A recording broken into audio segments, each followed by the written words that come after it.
Welcome to this webinar. Good morning, everyone. So my name is Leah De Haut. I'm a communication specialist here at ENTSO-E. Before we start with this webinar and to give more people the time to connect, so please note that this is being recorded. We will publish the recording and the slides on ENTSO-E's website in the few coming days. So if you miss part of the webinar, don't worry, you can always catch up later. So now let's look at the agenda. And if you can move to the next slides, we will start with an overview of the TYNDP 2020, which is currently for consultation until the 4th of January. Then we will look at a pilot study that looked at how TYNDP projects contribute to Europe's economy, for example, in terms of job creation. And then we'll follow with two short presentations of actual TYNDP projects, Ultranet and North Sea Wind Power Hub. After that, we will take your questions. So we want to have this session as interactive as possible. So what we'll do is we'll first ask you to write down your questions. So in the GoToWebinar tool, you should be able to see a part named questions. So you can write your question here. And then we will unmute you and ask you to say your question out loud. We will also answer some questions in written, so that all questions are answered either orally or in written.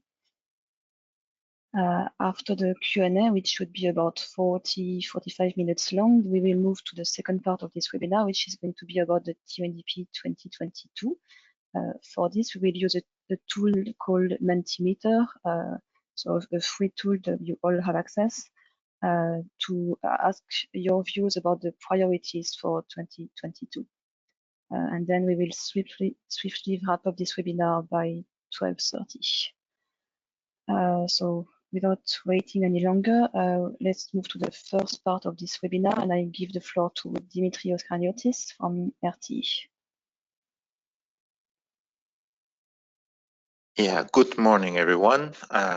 Thank you for joining our TYNDP public webinar. This is within the public consultation that has been launched a few weeks ago, and it's running until beginning of January. The objective here is to inform you, to present to you the 10-year plan so that you have the opportunity to have an overview and also to ask questions to help you formalize your feedback that you're going to give it to us during this public consultation.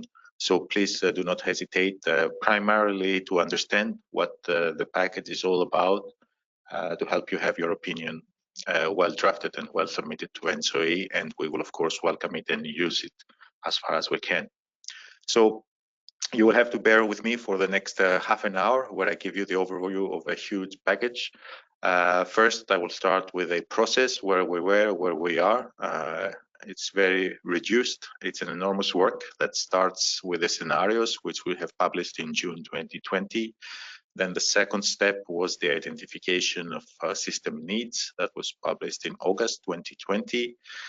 And since November 2019 and until August 2020, the project promoters have been formalizing their projects, and these have been submitted and collected by the TYNDP, where the final stage of our work as ENTSO-E is the cost-benefit analysis of the projects that was completed in this November, and the package has been published. The next step is not our step, but it is an important step in the chain of events, is the Commission-run identification of projects of common interest, which is more or less based on the results of the TYNDP. The next slide, you can see what it is all about, a number of publications, the scenarios, as I said, the main report of the TYNDP, the project sheet. So every project in the TYNDP has its own description with all the information one might need to look upon. The publication of power system needs with the regional investment plans and also country fact sheets. So every country has its own description of the needs that are derived. Then there are two reports, deep dive reports on the system integration and the stability analysis of the power system.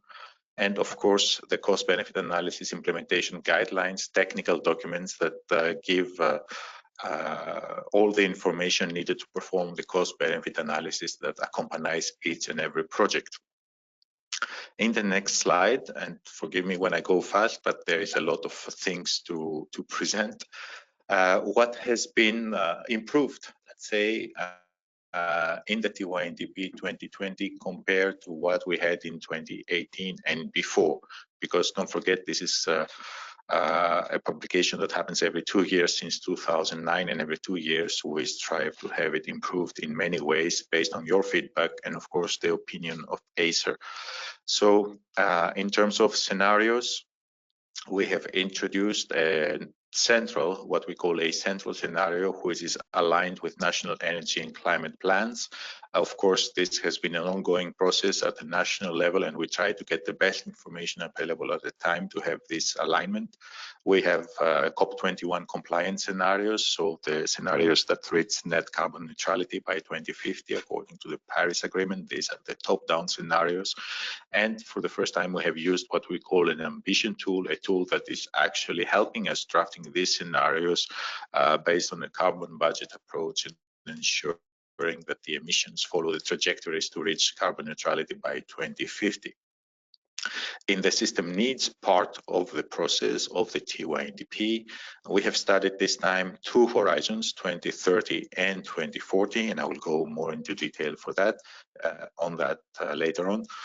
For the first time, we have employed a zonal model, modeling the European power system in zones, in 93 different zones, to have a better matching between the physical reality and the simulations that we run. In terms of projects assessment, we have used the CBA version 3. So this is an improved version of the cost-benefit analysis. Its approval from the Commission is pending. But still, we think that the consistency with the previous cost-benefit analysis ensures that it is well accepted.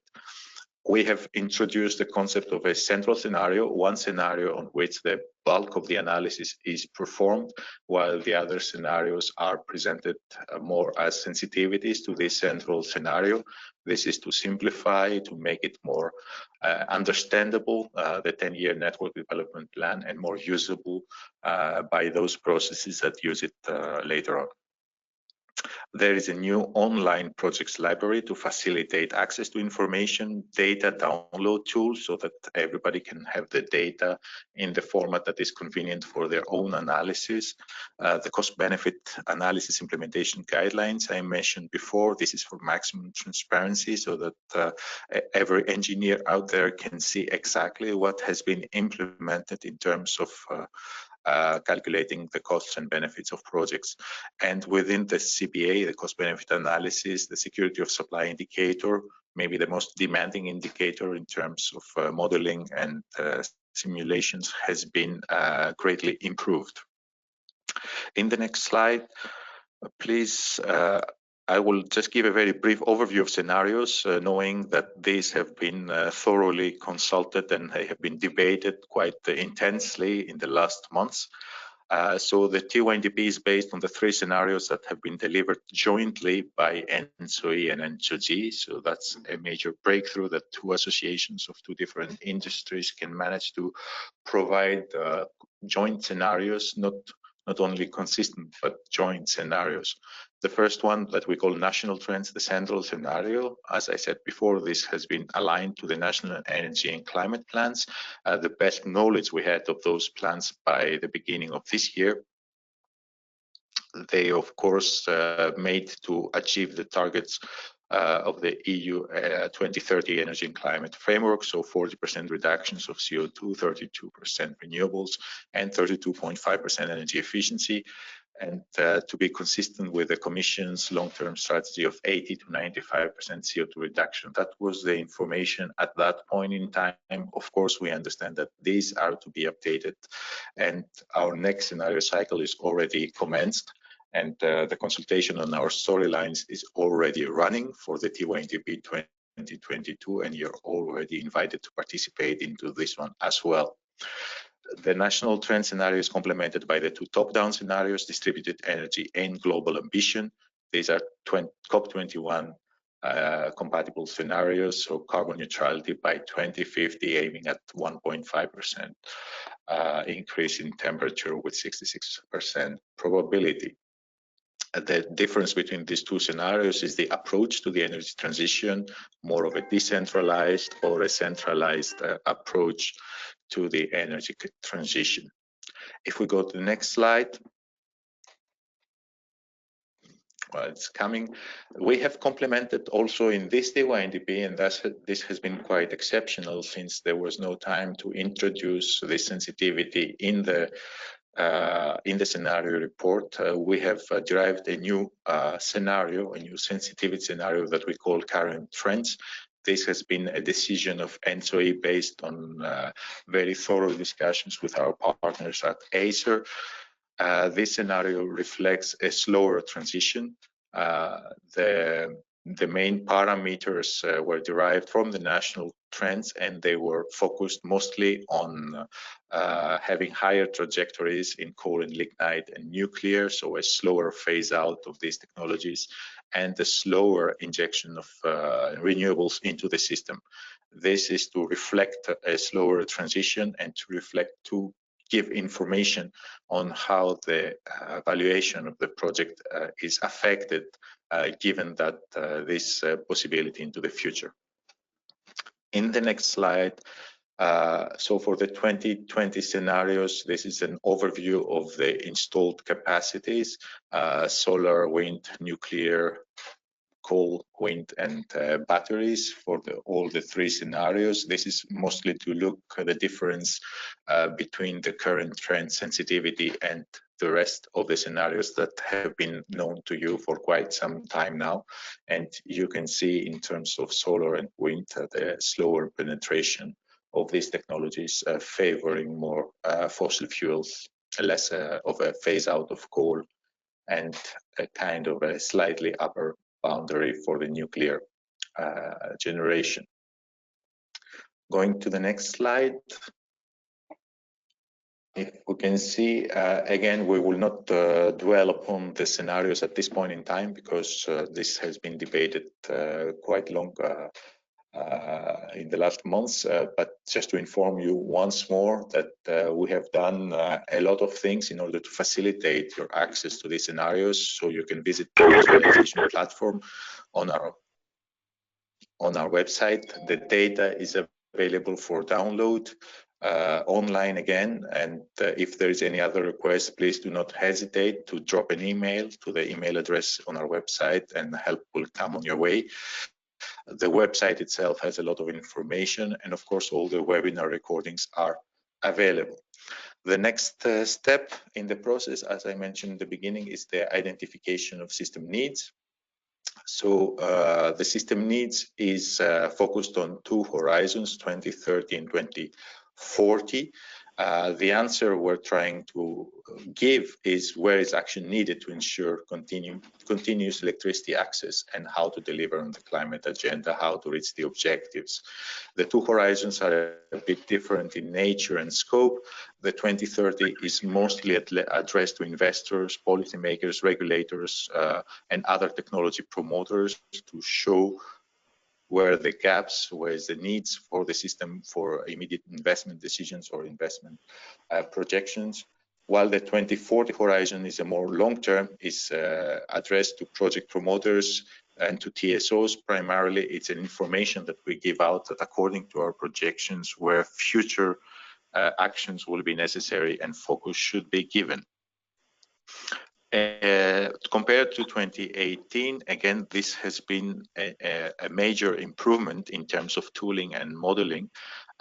For the 2030 horizon and the 2040 horizon, we have used an automated European expansion study. So it's an optimization that has been run with a commercially available tool, an open source tool.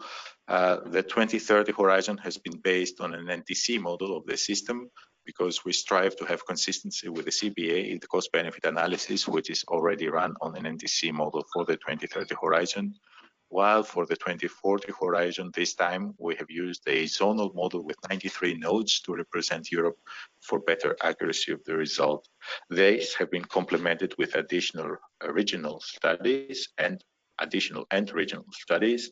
So the socio-economic welfare versus grid transfer capacity curves that you see in the report, a no-grid analysis, what happens if no investment takes place, system stability, and expert analysis. The next slide. So what do we do there? So running the system needs. The system needs, part of the system needs study is to identify within a given scenario, what are economically viable interconnectors? Where it is economically viable to increase the capacity using interconnectors or other technologies for that matter, but we have used information on interconnectors. This will show that overall, when you do it in a coordinated way in the European system, you can find at least one beneficial configuration. And these needs, therefore, are used by project promoters to explore, propose, and justify new solutions. And when we talk about new solutions, the needs are about increased transmission capacity. This can be you can have multiple ways to go into this direction. So you can have new interconnectors, but of course, new storage facilities, a different generation portfolio, hybrid projects, smart grids, power to gas, all these things contribute to the same purpose. So the needs exercise is agnostic to the solution. It's identified just the need for investment.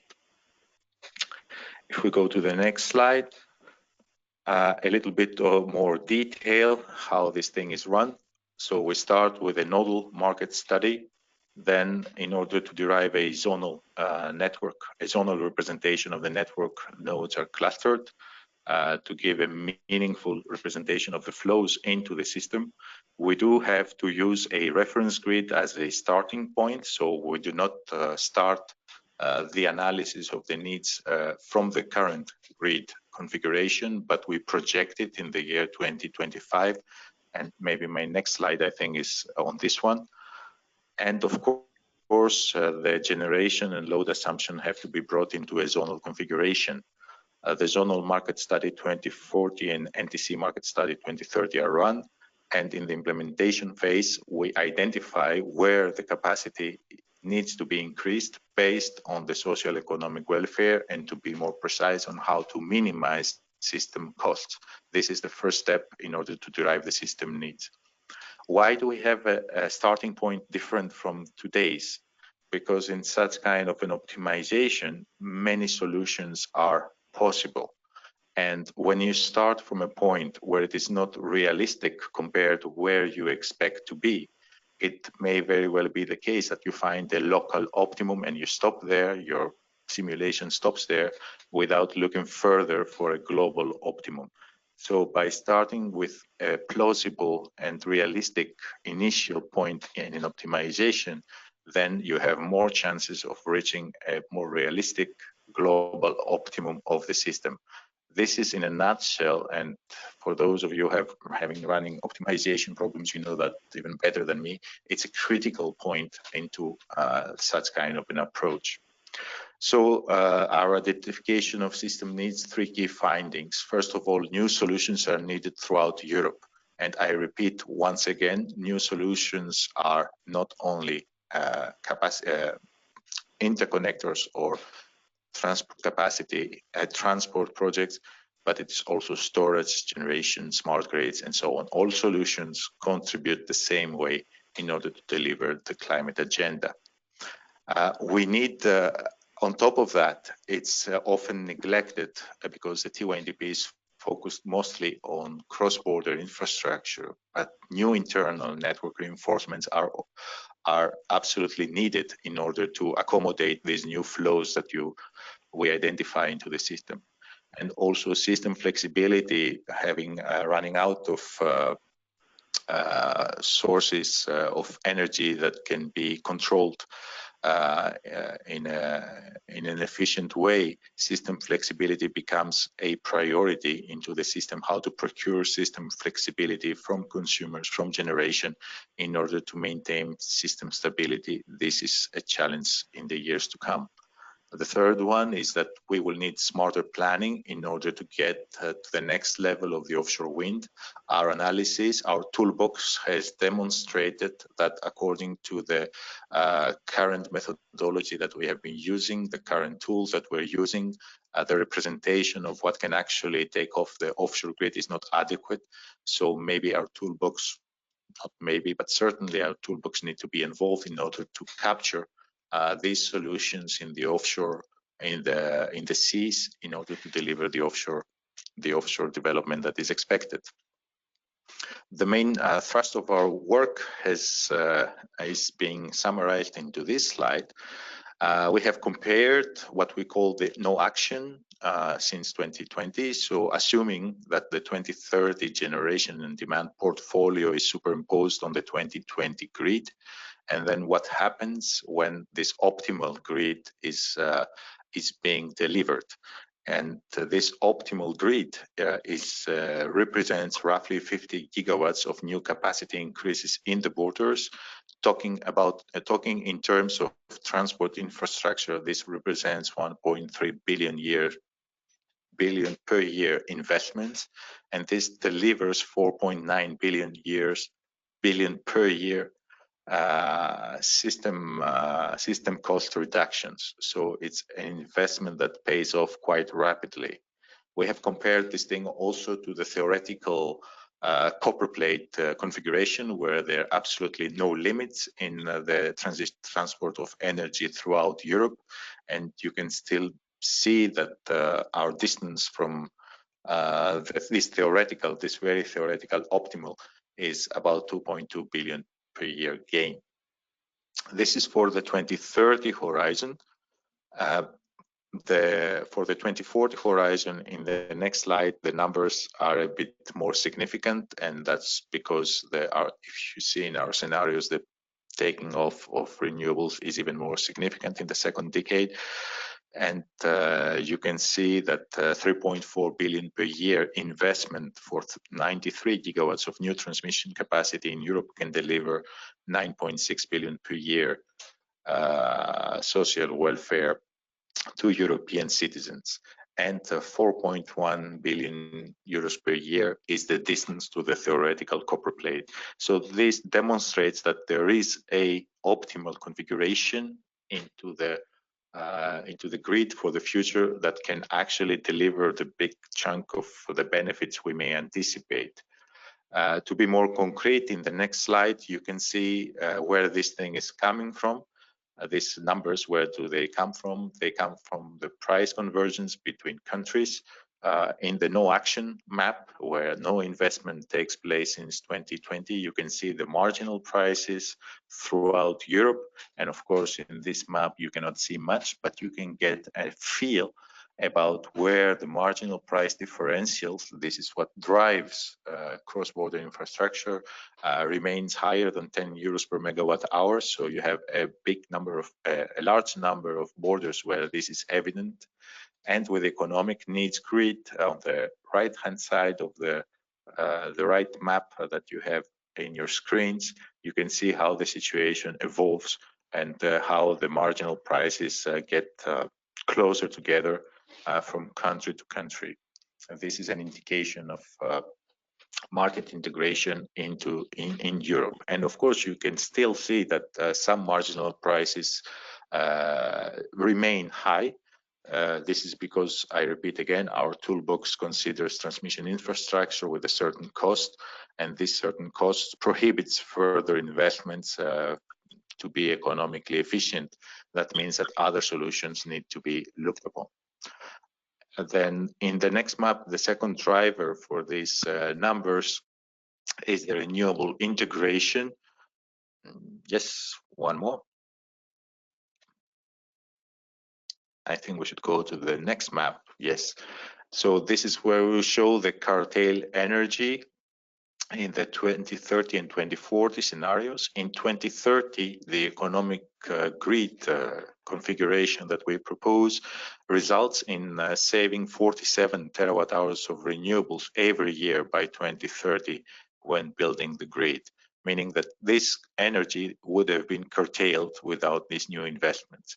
The number grows to 110 terawatt hours of renewables curtailed, saved by 2030 when building the grid. So this is quite an important finding in terms of facilitating renewable integration into the system because of new investments in transport infrastructure. And of course, access to higher price market is necessary to ensure that the renewable or the storage investments foreseen in the scenarios are taking place. If we go to the next slide, the economic needs grid, it's in the maps of the IUSN report. It shows at every border where capacity increases should be looked at.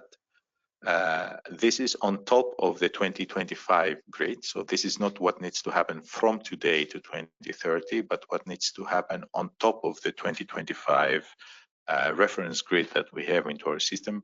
And you can see a few borders that represent quite significant numbers. For example, the Belgian-French border or the German-Polish border or the south of Germany. This is naturally the case because of the higher penetration of renewables in the north of this area that needs to be evacuated towards the load centers.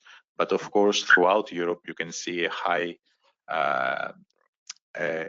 numbers in terms of transmission capacity to be investigated. For 2040, the same map with even more impressive numbers. If you can go, you can see the Iberic Peninsula experiencing high trajectories in terms of renewable.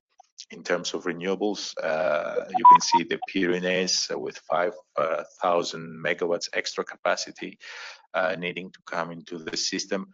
And of course, in the center of Europe, and evacuating the renewables from the north remains quite high in demand for transport capacity.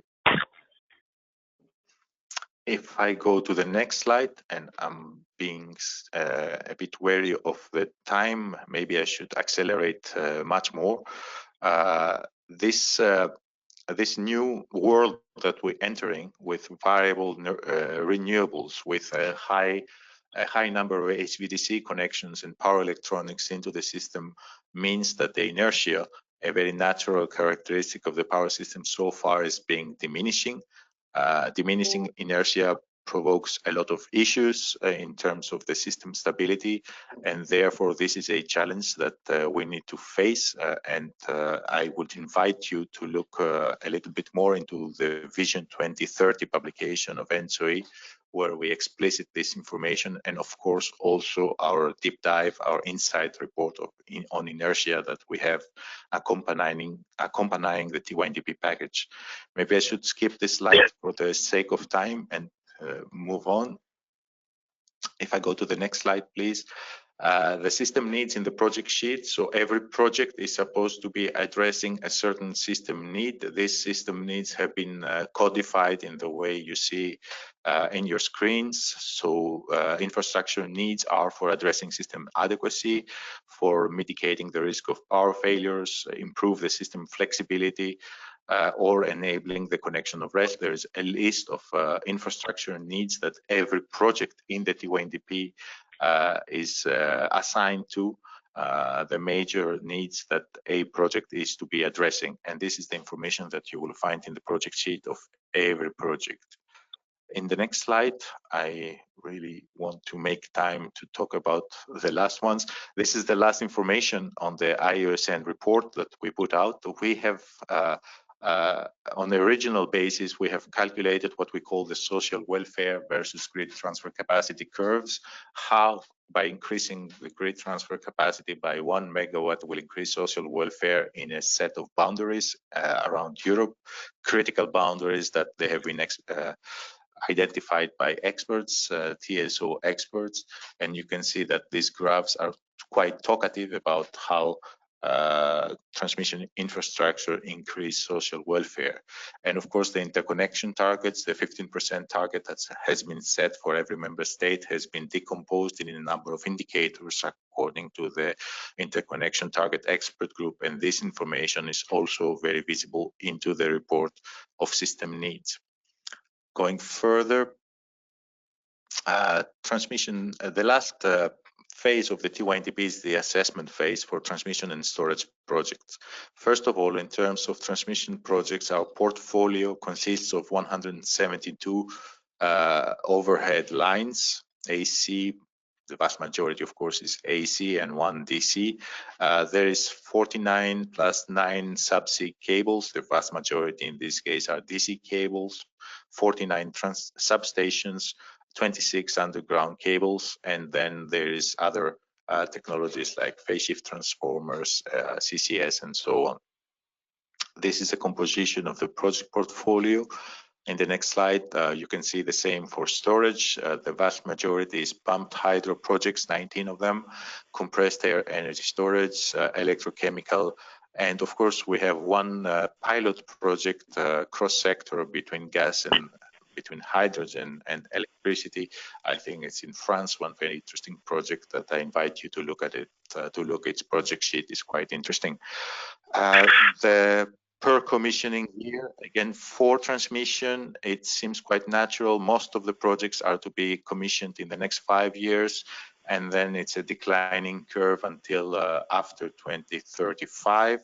For storage is kind of the same, but with the vast majority coming the second half of the decade, and 10 projects of storage coming within the next 5 years, where after 2030 the number seems to be less significant at this point in time. The next slide. It's the evolution since 2018, and there you can see the numbers of projects that are on time for storage and transmission. So more than 1/3 of the transmission projects are on time, and 7 are ahead of time for transmission. 84 of them are new investments, which is quite significant. 56 are delayed. This is even more significant because it gives a feel of the difficulty of having a project being delivered on time. Mostly the problems there are because of public acceptance that delays the projects, but there are also other reasons as well, technical reasons. Sometimes many of the projects are very technologically advanced and they do have to face a lot of difficulties on that. For storage, it's a bit more equally shared between what is rescheduled, what is on time, what is delayed, and what is new. And of course, a bit less than 1 out of 4 projects is new in storage, which is quite welcome. In the next slide, the cost-benefit analysis. The cost-benefit analysis is what actually shows the benefit of a project. It is based, again, we have to make a choice of the reference grid in order to give a more robust representation of what the value of a project is. This reference grid has been the 2025 grid of the TYNDP. And then how to assess a project. A project is removed if it is already included in the reference grid and you want to evaluate it. You compare the situation with and without this project. So you remove it from the reference grid and you compare it to the base case. While if it is not included in the reference grid, you just add it on it, and then you run your simulations in order to see what the impact it has in terms of social welfare and the other indicators. Talking about the other indicators, you can see here the number, a big number of indicators that we put that are included in the cost-benefit analysis methodology, and all these indicators give part of the benefits and part of the cost. It's impossible to capture everything in terms of costs and benefits, but we do think that we capture the major part of the costs and benefits for every project in the TYNDP. I will not go again into the detail of that. The CBA has had its own consultation, its own public outreach, where you had the chance to even participate, some of you, in the drafting of this methodology, which we're very proud of. And as I said, this is now in the process of being approved by the Commission. Going to the next slide, this is kind of what we have done and how we have done it. So for 164 projects in the TYNDP, there have been market simulations, what we call market simulations. So a big part of the indicators is computed according to what we call market simulations. And the number of indicators is performed in what we call network simulations. 81 projects are subject to security of supply indicator calculation.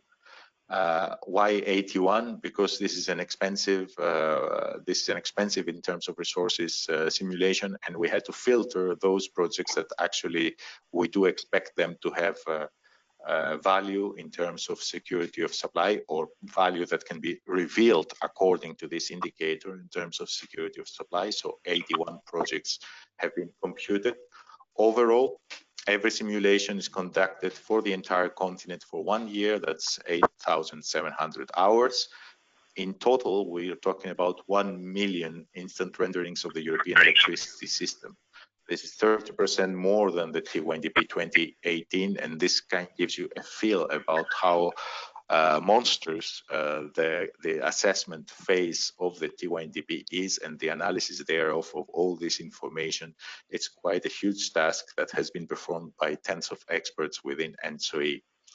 The benefits for Europe grow with the transition. This is a glimpse of the results in terms of value of the project. This is the distribution for every scenario, the distribution of the value of the projects.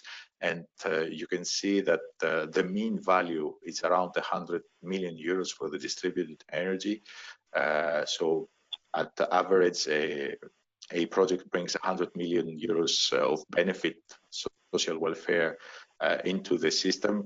The value is a bit less for the national trends, a bit even less for the global ambition, and of course for the 2025 is a different it's a different context, so it's not readily comparable. But it shows that according to each scenario, the value that a project brings is a bit different, and the distributed energy scenario, being the greener of the three and the most electrified of the three, naturally results into higher valuation of the projects and a higher benefit they bring to society. I'm running out of time still, but I do think I have more time to say what's in the project sheets. You can find a lot of information. We hope it's in a user-friendly format. You can find information, the key information of the project description and context, and of course all the information in the project assessment. In the next slide, there is a focus on the project assessment, where we have presented the information mainly for the central scenario. For the sensitivities on the other two scenarios, we have visual indicators about how the project performs, but of course all the numerical results are available. You just have to scroll down and find them. And if you need some help doing that, please don't hesitate to contact. But we tried at the same time to have information that is readable at the first glimpse, but be assured that all the information is available in the project sheets for all the indicators that you have out there. I do believe that's my last slide. Yes, it is my last slide. Thank you for your attention. Sorry for being too fast. I hope there are questions in the chat that we can answer later on. But without further ado, I can give the floor to Patricia for the next presentation. Thank you, Dimitrios. So Patricia has some login issues this morning, but Jean-Baptiste Paquel from ENTSO-E will take over our presentation. Jean-Baptiste, you can go ahead. Yes, hello everyone. So I'm Jean-Baptiste Paquel. I'm the manager for the planning activities at ENTSO-E that include the scenario, the TYNDP, and so on. And I replace my colleague Patricia Labra, which is unfortunate because this is one example where we have really used the expertise and know-how and variety of our TSOs really stepping quite fast on the topic. So I'm here today in a few minutes. Within a few minutes, I'm going to tell you about how the infrastructure that is candidate to the TYNDP and its development can help Europe's economic recovery. And of course, we understand that this year, this is a question that is particularly sensitive. And it is the first time that we address it in the TYNDP, but we hope that this pilot study will meet a good reaction and will take it further in the future. So the idea is quite simple. Why we went into this exercise? The idea is that any investment actually stimulates the economy. The industry pays salaries to its households, to their employees. The employees spend them in savings, in investments, which stimulates the economy.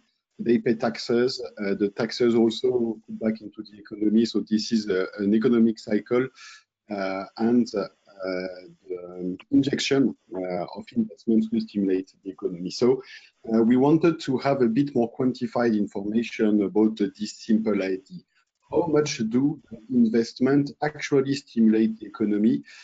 And when we invest €1 into the grid, beyond what we see in the TYNDP, which are the benefits in terms of electricity system for Europeans, even when we put them in terms of euros, we are only looking at the electricity system. Now, what are these societal benefits? So on the next slide, please. We have used a methodology that was, as I mentioned, developed by Red Eléctrica de España, and first for Spanish project, and then taken to more project in the context of the TYNDP. So we have used what is called the World Input-Output tables, were built within official projects, World Input, so it is official project. It's powered by the European Commission and based on the contributions developed by the Nobel Prize in Economy, Wassily Leontiev in 20th century. Basically, it computes the economic relation between economic sectors and countries. So applications such as the one that we developed is not new. In fact, it is one of the most widespread tools for this type of issues. It has applications to all types of activity. For instance, airport, ports, roads, and railways. So it's really something that we did not invent out of the blue. It corresponds to well-established practices. So on the next slide, I'm going to show you. So this methodology that was developed, as I mentioned, by Red Eléctrica Group in collaboration with CPRID2. So if you want to know more details about it, it was presented in a SIGRE session last year. So if you are SIGRE members, you can have, but I will try to summarize it quickly. So on the left, you got the input-output tables, which are the national accounting of every country. So you can recognize maybe some of these institutes. These also correspond to the project that we have established this time, but of course, each European country has them. So among them, Eurostat. I'm French, so I recognize ENTSO-E. On the other hand, on the right, we have the investment by projects with the breakdown in different industry sectors. Considering also that we have imports from outside Europe that do not impact in the EU economy. So all of this information enters into the model, and the model computes all the effects of the investment in the economy. And these include direct effects. So direct effects, for instance, that's the production chain, the value created through direct endeavors of the investments. In order to be able to execute this investment, so these direct endeavors, they will need to acquire other goods and services from the rest of the worldwide production system. So this is called the indirect effect. So the second ring around your investments. And then finally, the third ring, we call it the induced effects. So the induced effects, they tend to incorporate both the effect of financial consumption derived from all salary income generated in the previous steps. So first step, direct, it's really building your project. Indirect is all the economy around this. And finally, this is the induced, is the boost in the economy, just mechanical by the investment. And in the last slide, I'll show you, so we applied this methodology to the projects in the TYNDP project portfolio. Actually, what we did this time, and we will, because it was a pilot project, so if you notice, by the way, it is not part of the TYNDP package itself, it's a side study. We will consider also with stakeholders what to do in the next packages. But so we have tested a couple of projects, sub-selection of projects, and as you saw on the slide below, it requires quite a lot of data too, and quite a lot of thinking. And then we extrapolated these figures. So what you see on screen is an extrapolation. The total capex of the TYNDP project portfolio represents 118 billion euros. By the way, the TYNDP is saying that we should build all of those, as Dimitri showed to you. There are indicators for that. This represents the benefit that you see on the right. So that is close to 240 billion euros that could be mobilized in production. And these are understood as the accounting value of payments of the project promoters and their suppliers.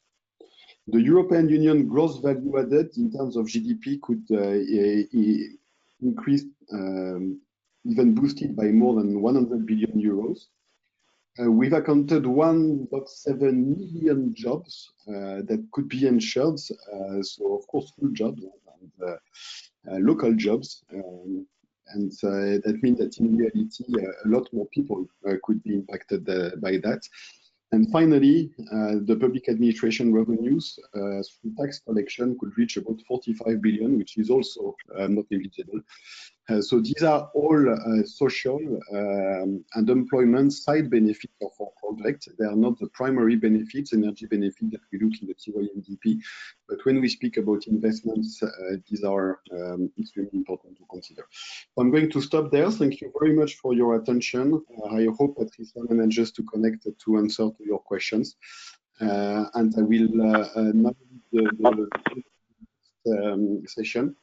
In this next session, we have thought that it was very important to link this TYNDP, this gigantic theoretical exercise that we do, as Dimitri can present to you, to real projects. So here I'm going to give the floor to two project promoters that are going to give you a brief description of their real life projects. Okay, good morning everyone. My name is Tomasz Oglaszewski and I am representing TYNDP, German transmission system operator. I hope you can hear me loud and clear. Please confirm. Yes, I can hear you. Am I heard? Okay, lovely. So today, and acting on behalf of Amprion as well as TYNDP, I am honored to give you some brief overview of one of the TYNDP 2020 project 254 called Ultranet. Ultranet is one of the leading projects in Germany energy transition process. It stands for a nearly 340 kilometers long high voltage direct current HVDC connection between two federal states, North Rhine-Westphalia and Baden-Württemberg. The project itself is a result of a collaboration between the two German transmission system operators, Amprion and TYNDP. Ultranet project is an important part of the German energy policy and resulting national grid development plans. It forms the southern section of the so-called Corridor A concept, foreseeing connection of the northern and southern regions of Germany via direct current power line. Ultranet does also reinforce the grid after nuclear phase-out. In this particular case, Ultranet compensates the decommissioning of the nuclear power plant located in Philipsburg. Ultranet does also comply to the European North-South interconnection idea, aiming at connecting the significant offshore renewable generation capacities in the North Sea with the load centers located in the southern parts of Germany as well as in Europe. Ultranet concept bases on an innovative approach that considers utilization of existing transmission infrastructure like towers and pylons. Such solution usage of the existing transmission routes improves significantly the overall grid performance by increasing transmission capacity in an efficient and resource-saving manner. Furthermore, Ultranet will be operated using a completely new, very modern and unique multi-terminal system. The innovative converter technology is capable of supporting the grid restoration process in the unlikely event of power outage. Moreover, the plant converter stations will also be able to regulate and stabilize the grid voltage, a function which is mainly performed by conventional power stations of today. Next slide, please. As such, the project Ultranet represents a truly important step forward towards the supergrid of tomorrow.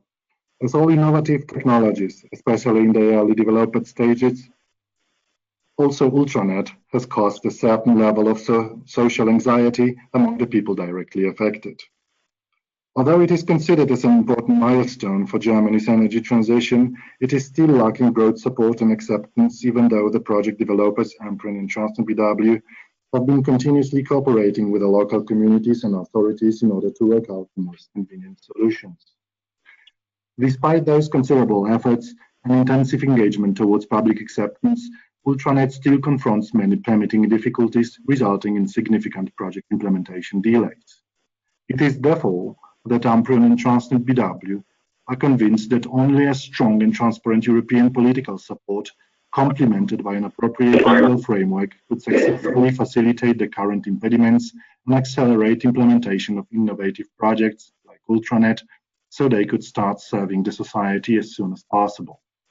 With this very sentence, I am at the end of my short ride through Ultranet project. I hope you have enjoyed it, and any further questions could be answered or addressed in the follow-up section Q&A. Thank you very much for your attention. Okay, so then I think it's my turn, Antje Orts, Energinet. I will shortly introduce the North Sea Wind Power Hub program, which is one of the untypical projects which also find their place in the TYNDP. So that's more than transmission only. So yeah, you can find information on the project's homepage. There's a link which you can then explore yourself as soon as the slides are published. Project promoters are both gas and electricity promoters, Energinet from Denmark, Casuni from Netherlands and Germany, and TenneT as well, Dutch-German electricity TSO. The project is in the TYNDP with number 335 and also on the 4th PCI list with that number you can see there. Next slide. So the idea of the project is to build energy islands, in short. So that's then connecting wind power by AC cables to some island and then transport to the shore with the DC cables. So this has a much lower environmental impact than the spaghetti solution connecting all the offshore wind farms to shore park by park. So that was the basic idea. But as well, now that we see the massive amount of wind approaching the northern seas, the idea is also that we have to cross sectors. So it's not enough only to connect to the electricity system, but at some point the electricity system will not be able to receive all this electricity. So it's a good idea to couple sectors. So, and this needs as well to be transported to demand centers onshore, both as electricity and as gas. So then the system should, of course, be planned, designed, and operated across any energy sectors, and that's the idea of the project as well, to do it in this example. And then we can think about a larger scale rollout across several projects as well. So we will see a combination of offshore wind connection and cross-border interconnection, because these islands might be one or several. They will cross country borders as well, and so the offshore wind will then be connected to several countries. Yeah. So maybe next slide. Here you can see, as it's a picture from the project's homepage, as 3 islands. In the TYNDP, it's 1 island. And that 1 island in the TYNDP connects with 6 gigawatt connection from the island to Germany, with 4 gigawatt connection 4 4 gigawatt connection to Netherlands, and with no stop, don't click, and with 2 gigawatts to Denmark. You can see in yellow indicated these lines are electricity, and in blue it's potential hydrogen infrastructure. And on the island there can be both electricity and also electrolyzers. The project is still at consideration status, so several variants are currently under investigation. Now coming to the boxes, which you partly see already. So developments which are ongoing in the countries connected. Last summer in Denmark, the government decided that two energy islands should be built. Both together will be 5 gigawatts. So the one in the North Sea is with 3 gigawatt energy island, should be able to connect up to 10 gigawatt. In Germany, they decided for 20 gigawatt offshore wind for 2030 and 40 to 2040. That's actually more than is in the TYNDP scenarios, but sometimes life is faster than ENTSO-E. And also the detailed spatial planning should be in place for all these offshore wind farms. And their cross-country collaboration is very decisive. In the Netherlands, they have a roadmap for 11 gigawatts offshore wind in 2030, and also a spatial planning process has started. Next click, please.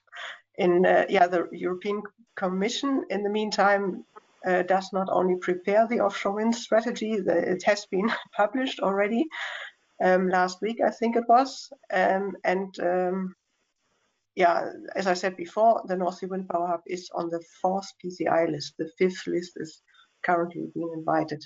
UK has plans for 40 gigawatt offshore wind. That's kind of 3 more than we have in the ENTSO-E scenarios, but same order of size. They have around 4 open now for leasing new offshore wind areas, and Ofgem is currently investigating their scheme, how to connect offshore wind. And I think there's one box more. Click.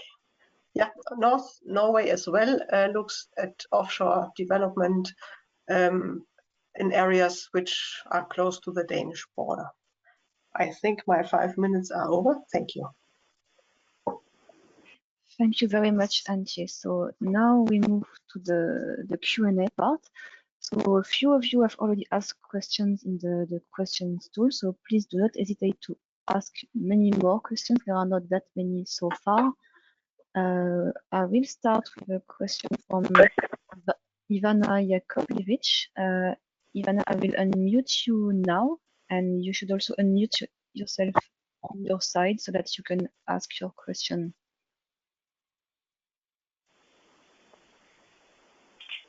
Hi everyone, I don't know if you can hear me. This is Ivana Yakovlevich from Morgalim. I have actually asked 2 questions, and one relates to the, if I'm not wrong, to the first presentation regarding the need to have a higher price market in order to boost investments in the future. And I was just wondering how realistic it is to have a higher price market, and then what would happen if there is no higher price market in the future, how that would impact investments. And my second question was to Thomas. If I understood well, he mentioned that the Ultranet project caused some concerns among citizens. I'm not sure if I understood that very well. Please correct me if I'm wrong, but if I did, I would appreciate if some information on that part could be provided as well. Thank you very much for organizing this event today. Thank you. And thank you for answers.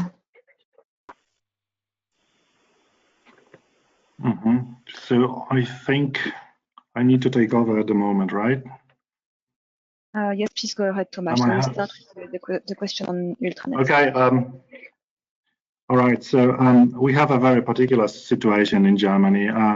The energy transition in Germany is moving forward in a very high pace.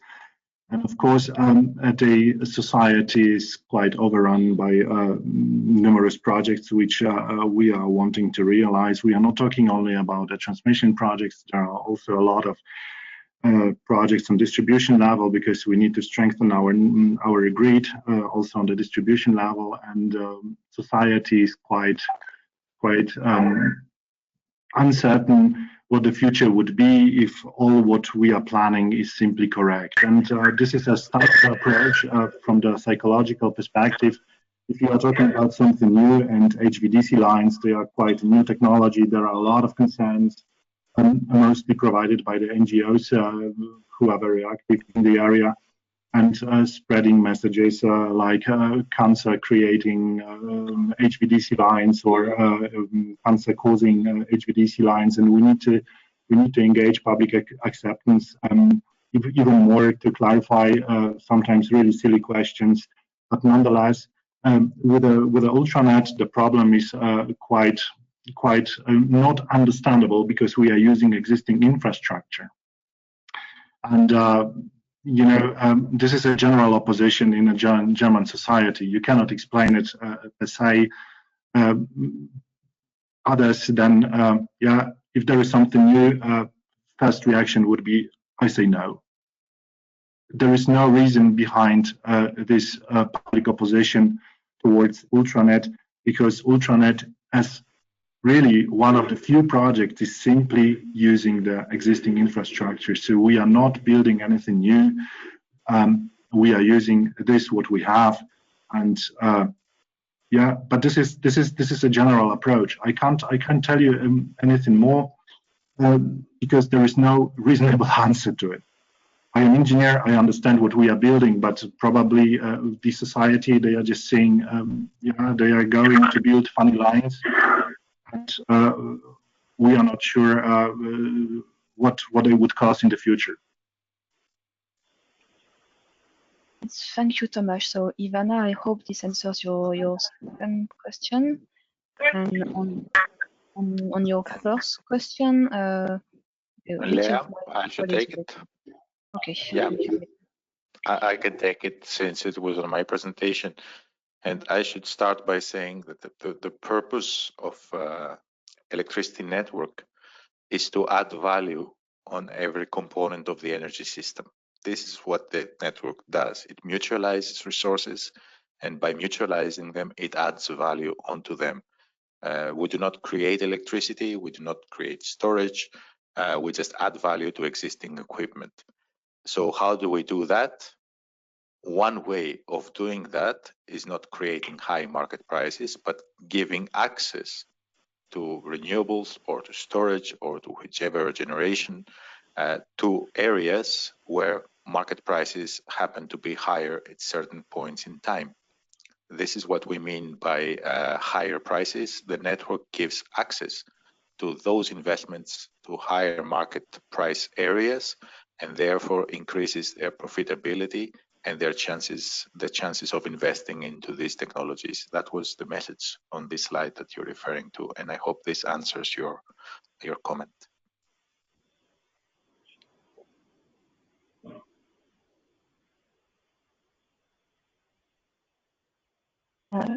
Thank you, Dimitri. So we have a few more questions. Ivana, I'm sorry, does this answer your point? Yes, thank you, Dimitris. Thank you for the clarification. I got another impression when reading the SCURE slide, but now this clarifies. Thank you. Okay. So as next question, we have a question from Christopher Webb. Christopher, I will try to unmute you. I hope you're still with us.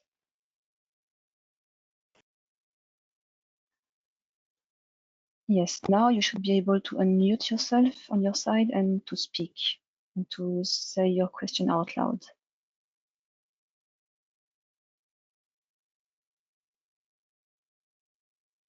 Or maybe you, I don't know, I'm not sure if you can hear me. If not, then yeah, okay. Too many buttons to push. Yeah, ultimately the consumer will pay for all of these new investments. from a modelling point of view, it's not clear how, well, it's not clear how member states will spread these costs. There's obviously support through central EU funding, but other improvements to the grid will have to be either charged through the tax burden in that member state, or they will have to be spread directly to energy using consumers.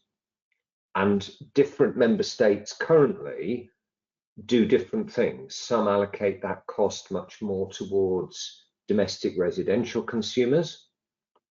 Some have a big fuel poverty lobby and actually allocate more of the cost towards industrial consumers. And some put some of it into taxation. How do you model for that inconsistency in your demand projections?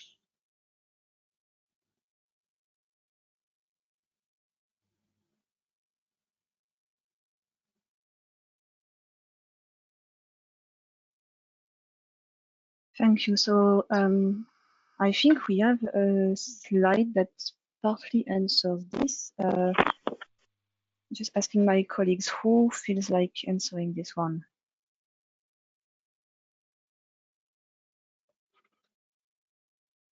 Well, I mean, I don't think we model this kind of discrepancy. Of course, this has an effect on how investments pick up in every country and how they're dealt with. But the analysis that has been done in the TYNDP, we do not take into account this kind of discrepancies in the modeling. The modeling is just assuming kind of a perfect market modeling. This is where we stay in terms of modeling, because this would be incredibly difficult to model. And I'm not sure what kind of information we're going to be getting out of such kind of modeling. This is not to say that you're not pointing out in a very critical element in how Europe moves together. But on the other hand, I don't think that for the purposes of the TYNDP is something that that would affect the results or plays a significant role in how the models are being put together. Okay.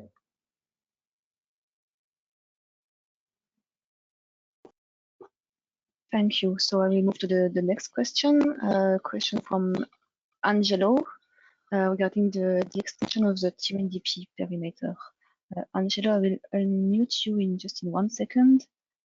Here we go. Now you should be able to unmute yourself and ask your question.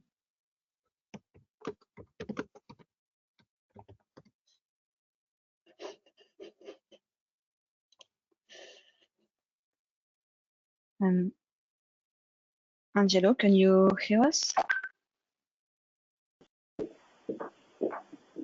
Does not seem like it, and I think someone needs to mute themselves. Okay, now I can see. In any case, okay. Yes, you're heard, Angelo. Yes, Angelo Batteressi, Italy. Sorry, I had some connection issues. I hope you can hear me. Yes, we can hear you well. Yes, I had actually a couple of questions concerning very nice work that you have been doing in the TYNDP. And my question is also looking at the future extension of the model, if you intend, because I remember that it was said in more occasions, but I haven't seen yet some elements and results of extension of the model to the currently synchronous systems of Tunisia, Morocco, and Algeria, and also future synchronous systems like Ukraine and Moldova. I think this could be important for at least 2035 and 2040 analysis. I don't know if you can say something about this. Thank you.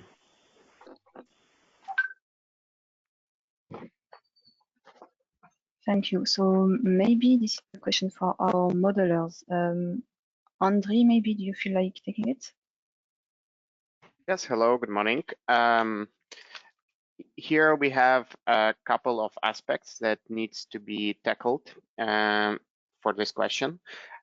First of all, some of these countries are already tackled in the framework of cost-benefit analysis. So we have projects with Tunisia. We have projects with Libya, for example, but not yet with Algeria and Morocco. For Ukraine and Moldova, so far we had we are still working with the system operators to get enough data to be able to investigate this perimeter. So far we haven't received projects that were connecting these countries in the TYNDP framework. So it has not been investigated both in terms of investment needs and in terms of cost-benefit analysis so far. But indeed, this can be interesting to consider for the future. Maybe Ukraine, Moldova for even 2030 time horizon, considering the roadmap for extension to this direction. There were already done some regional studies on ENTSO-E side in one of the regional groups to investigate the impact of such connection on ENTSO-E system, southeast in this case. And regarding Algeria, Morocco, we are on the way in cooperation with MET-TSO also to increase the granularity of studies for these countries. Okay, thank you very much. This is very interesting. In fact, this is, I think, very important. And as you highlighted, in fact, I'm also following these issues and also this synchronization roadmap of Ukraine and Moldova. So I think, yes, maybe in the next edition of TYNDP, we will see further analysis. And I mean, it will be important to include all those countries. I mean, Ukraine, Moldova, but also North Africa and synchronous as endogenous to the system under analysis in the ENTSO-E, even if they are not ENTSO-E members, but as they are synchronous and yeah, looking at the different projects, I guess also Morocco and Spain and Algeria and Spain. So that's why it could be important to, yeah, for since we are going towards more extended super grid and maybe trans-regional grid or global grid in the future, would be important to add these parts in the future. Thank you. I have also to admit that for Morocco, for example, we don't model the system itself, but we consider the fixed exchanges from these countries in our model. Yes. Yeah. In fact, I know that somehow, yes, some countries are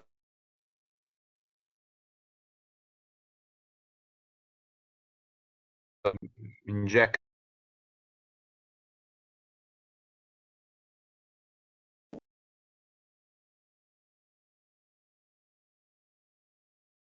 Angelo, we cannot hear you anymore. I think there might be some sound issues on your side.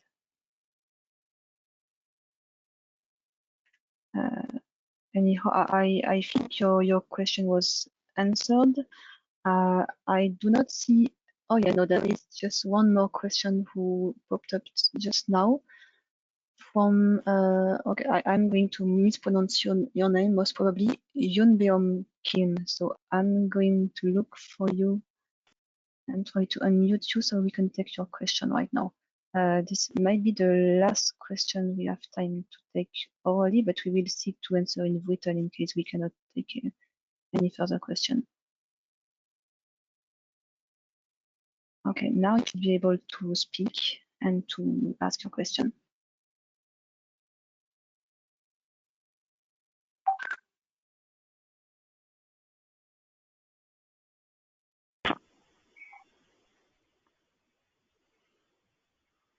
You have to unmute yourself as well. Yes. Can you hear me? Yes. Okay, my question is, in TYNDP 2020, why assessment benefits are different by scenario?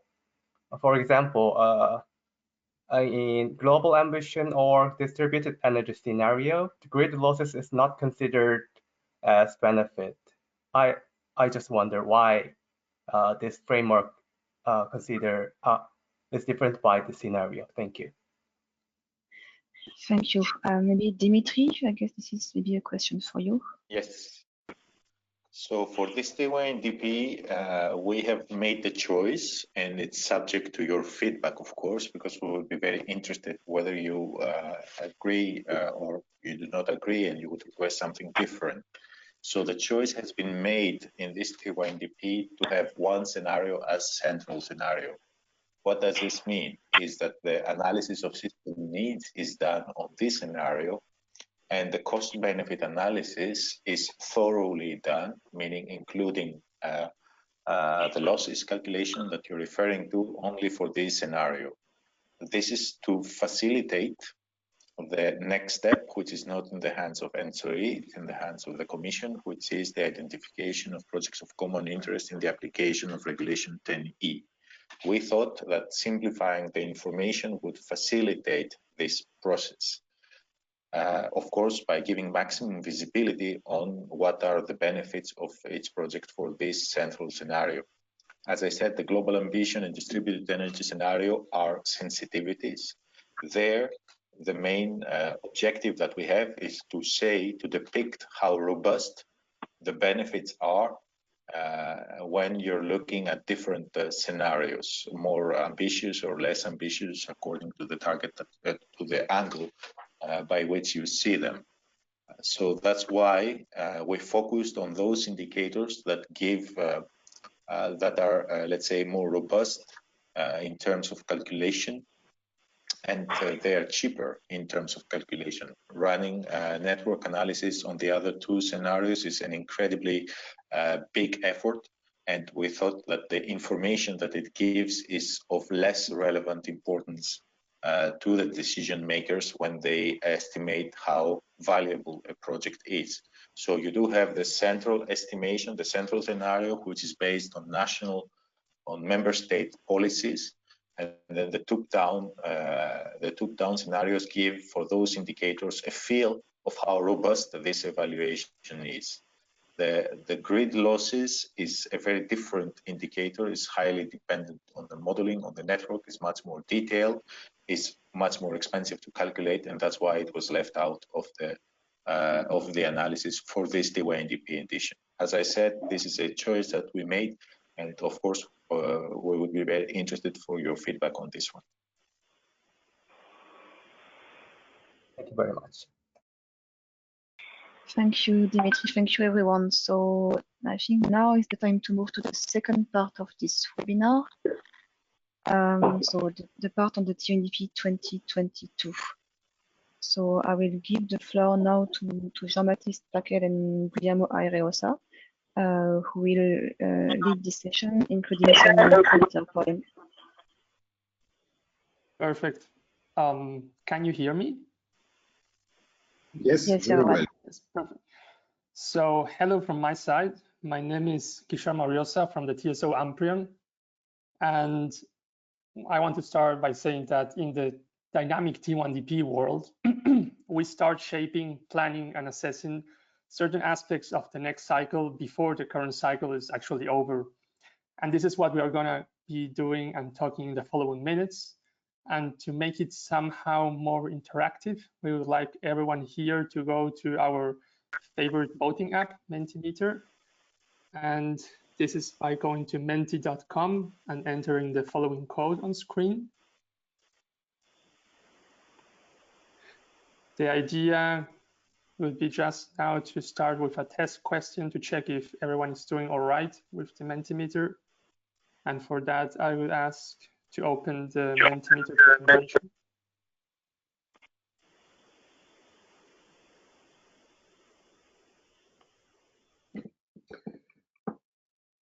Nalan, I think you can move to the next slide.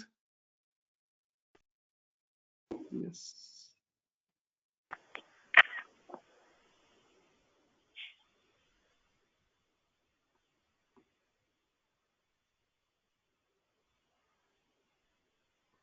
Okay, this seems to be working. I seem to have people voting. I will give just some more seconds for everyone to connect to the Mentimeter.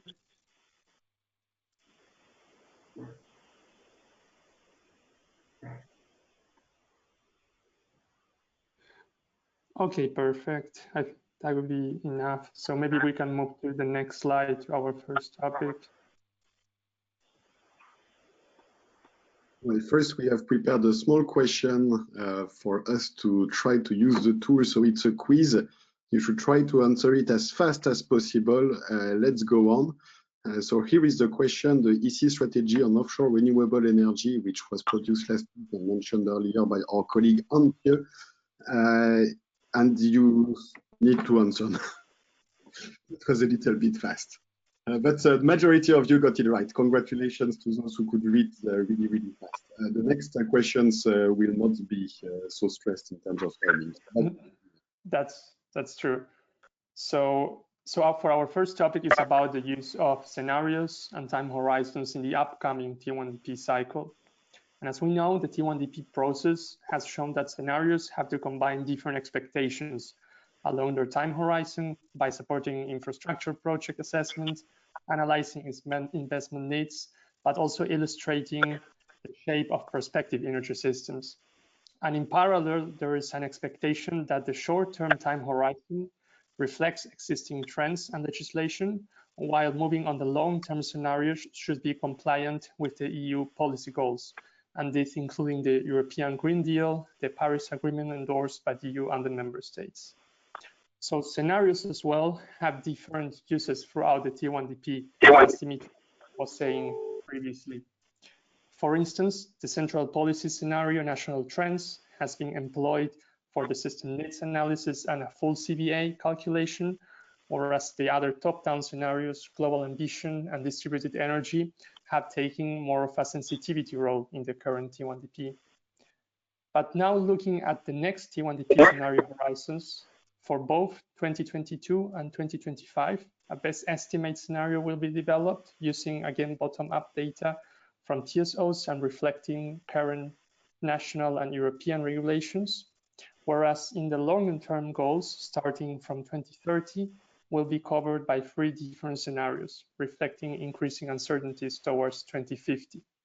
And this is exactly what we would like to discuss with the upcoming questions in the Mentimeter. So maybe we can go to the next slide. And now you should be able to give your opinion on this matter. Look at your phone or your screen and answer these questions. The results will show up live.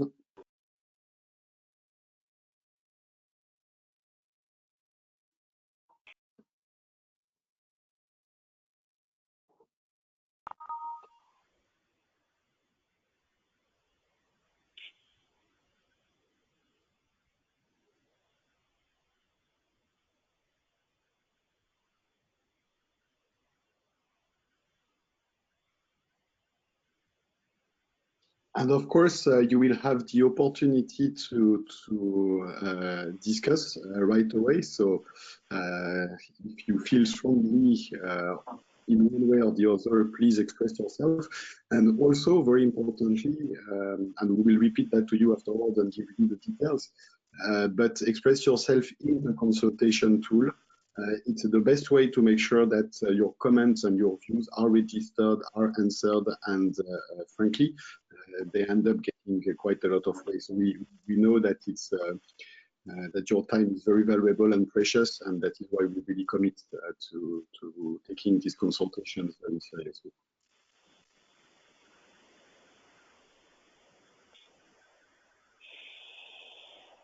So we have 38 voters now, Guillermo.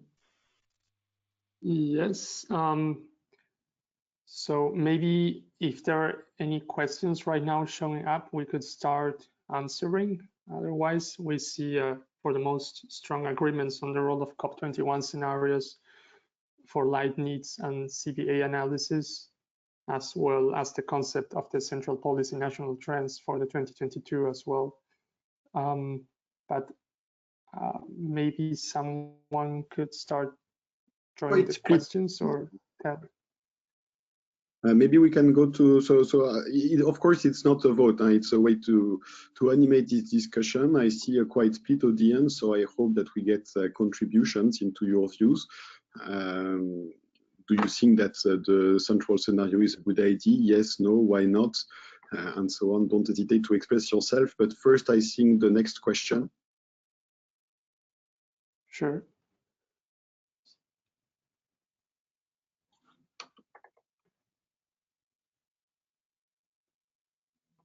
Yeah, so in that question, you just... So this is about... Yeah. No, go ahead, Jean-Baptiste. I could not hear you, that's why, but I see that people are saying already, so yes, indeed, you rank the time horizons for the next TYNDP. We are not doing 2032, so what are the relevant time horizons would you like us to focus on?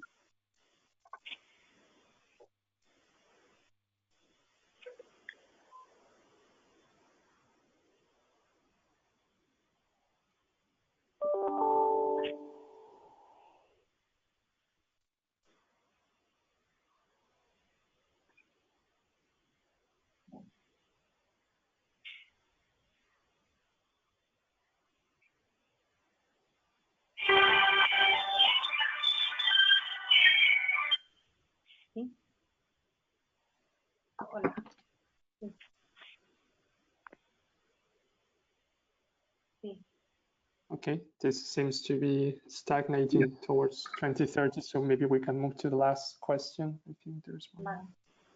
No, I think that's the last question on that topic. Yes.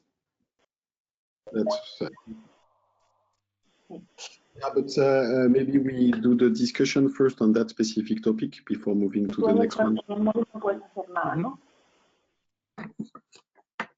Someone is not muted. Nalan, can you go back to the results of the previous slides, please? And if anyone would like to contribute, just raise your hands in the tool. There is a small hand.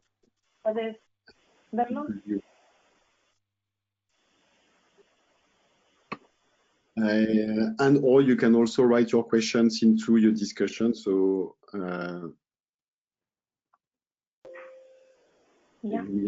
a few seconds to see if a hand gets raised. So if you want to contribute, tell us what you think. Once again, having one central scenario in which we do the majority of the study, so that can, as you saw earlier, there are very, very costly studies, and costly, you know that we cannot just multiply by 3.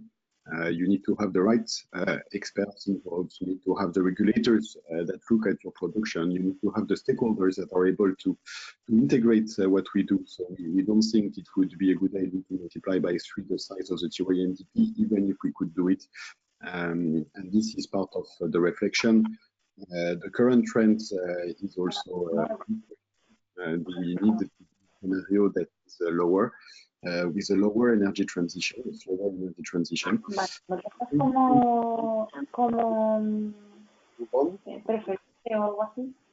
I see actually a question by Ricardo. Hello, Ricardo. I can give you the floor if you would like. And I see actually a question by Sotiris Keplaniou too. So I will unmute first Sotiris Keplaniou, sorry, and then I think So Sotiris, I just unmuted you. If you could repeat your question. Sure. So my question was, can you go a bit more in detail about the common potential policy scenario that you meant in the previous slide?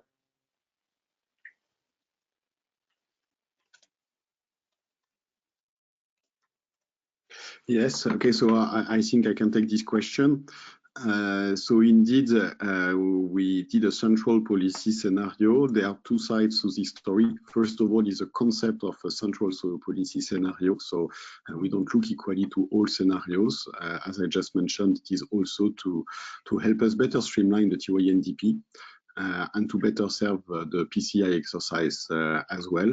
And the second part is which scenario do we choose to be that central one. So for this TYNDP, and it was also actually a big reason why we could choose to do this central scenario, we have chosen to do a scenario that we called national trends, and that we aimed at aligning as much as possible with the national energy and climate plans. The National Energy and Climate Plans, for those of you who are not familiar, it's a process that was kick-started. It's owned by member states. It's a process that is coordinated by the European Commission. And for the first time, the European member states are going to have these common views about what are their plans in a way that is consistent with each other and that is a level playing field. So it is really a new tool that we have, and that allowed us for the first time to build such a common policy scenario. In the past, we would have had our central scenarios. So we didn't have a central scenarios, but we did have scenarios where we just sort of sticked together views of the TSOs, of course, with lots of steps to make them consistent. So for the first time, we have these NECPs. I hope that answered to your question. So they are not common goals, but mostly we take them from this external source. Okay, thank you. And then I see that there was a question by Ricardo. So once again, hello, Ricardo. I'm going to unmute you.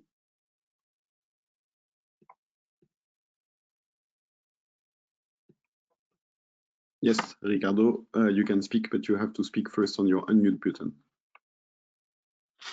Hello, good morning. Good morning, Jean-Baptiste and all. Well, it was simply a question which came to my mind when you asked this. I would have expected the question also including 2035 as a possible time horizon. Simply because, well, probably 2050 is totally unrealistic, but for the purpose of market and network studies. But it was just a reaction on, to me, a missing possible study here in the question raised to the stakeholders. Yes, thank you, Ricardo. So we can further discuss that. It's part of the question. So what do we do? Indeed, out of the time horizon that you see here, you mentioned 2050 is unrealistic. We don't think that we can run an effective cost-benefit analysis on 2050. Even the year 2040, for now, we have never done this exercise. However, we can do other ones. So for 2050, we really would like at ENTSO-E to look at it in the next TYNDP, surely not in a way that is similar to the other time horizons. It's the first time we would be looking, if we do it, at such a distant time horizon. So we will see what lighter study we can come up with, and we engage anybody who has ideas about that to contribute to our consultation. Yes, so 2035 is also an option on the table that we can discuss. 2040 is a bit distant in the future, though it provides very good information to project promoters. 2030, we imagine, is a time horizon that would still be the one for all the PCI processes and other such purposes. So that is why we have proposed this, but 2035 is an option that can come on the table.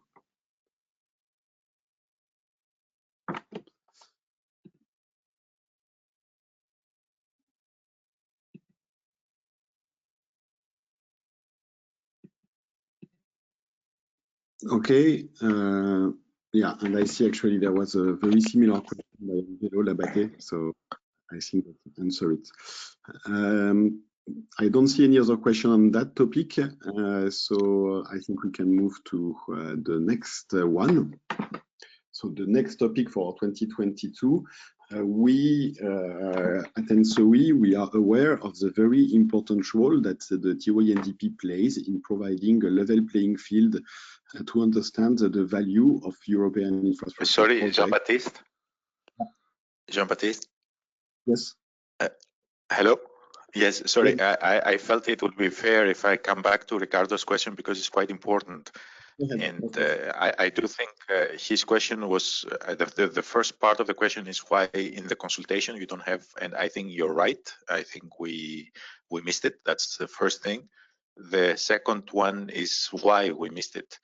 And that's because let's say the capacity of ENTSO-E to have a couple of study horizons is given. I think it's not, let's say, very realistic at this given point in time to have multiple study horizons. And we have selected the 2030 and 2040 because of the history of the 2020.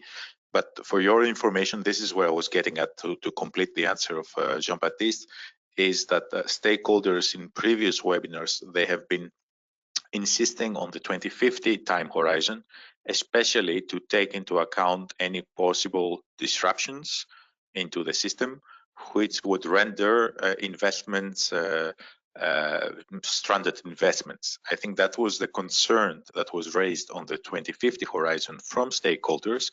I'm not saying that ENTSO-E is putting a view here. I'm just conveying to you what stakeholders have given to us as input, not only for electricity, but also for gas. And for some stakeholders, the 2050 horizon is relevant.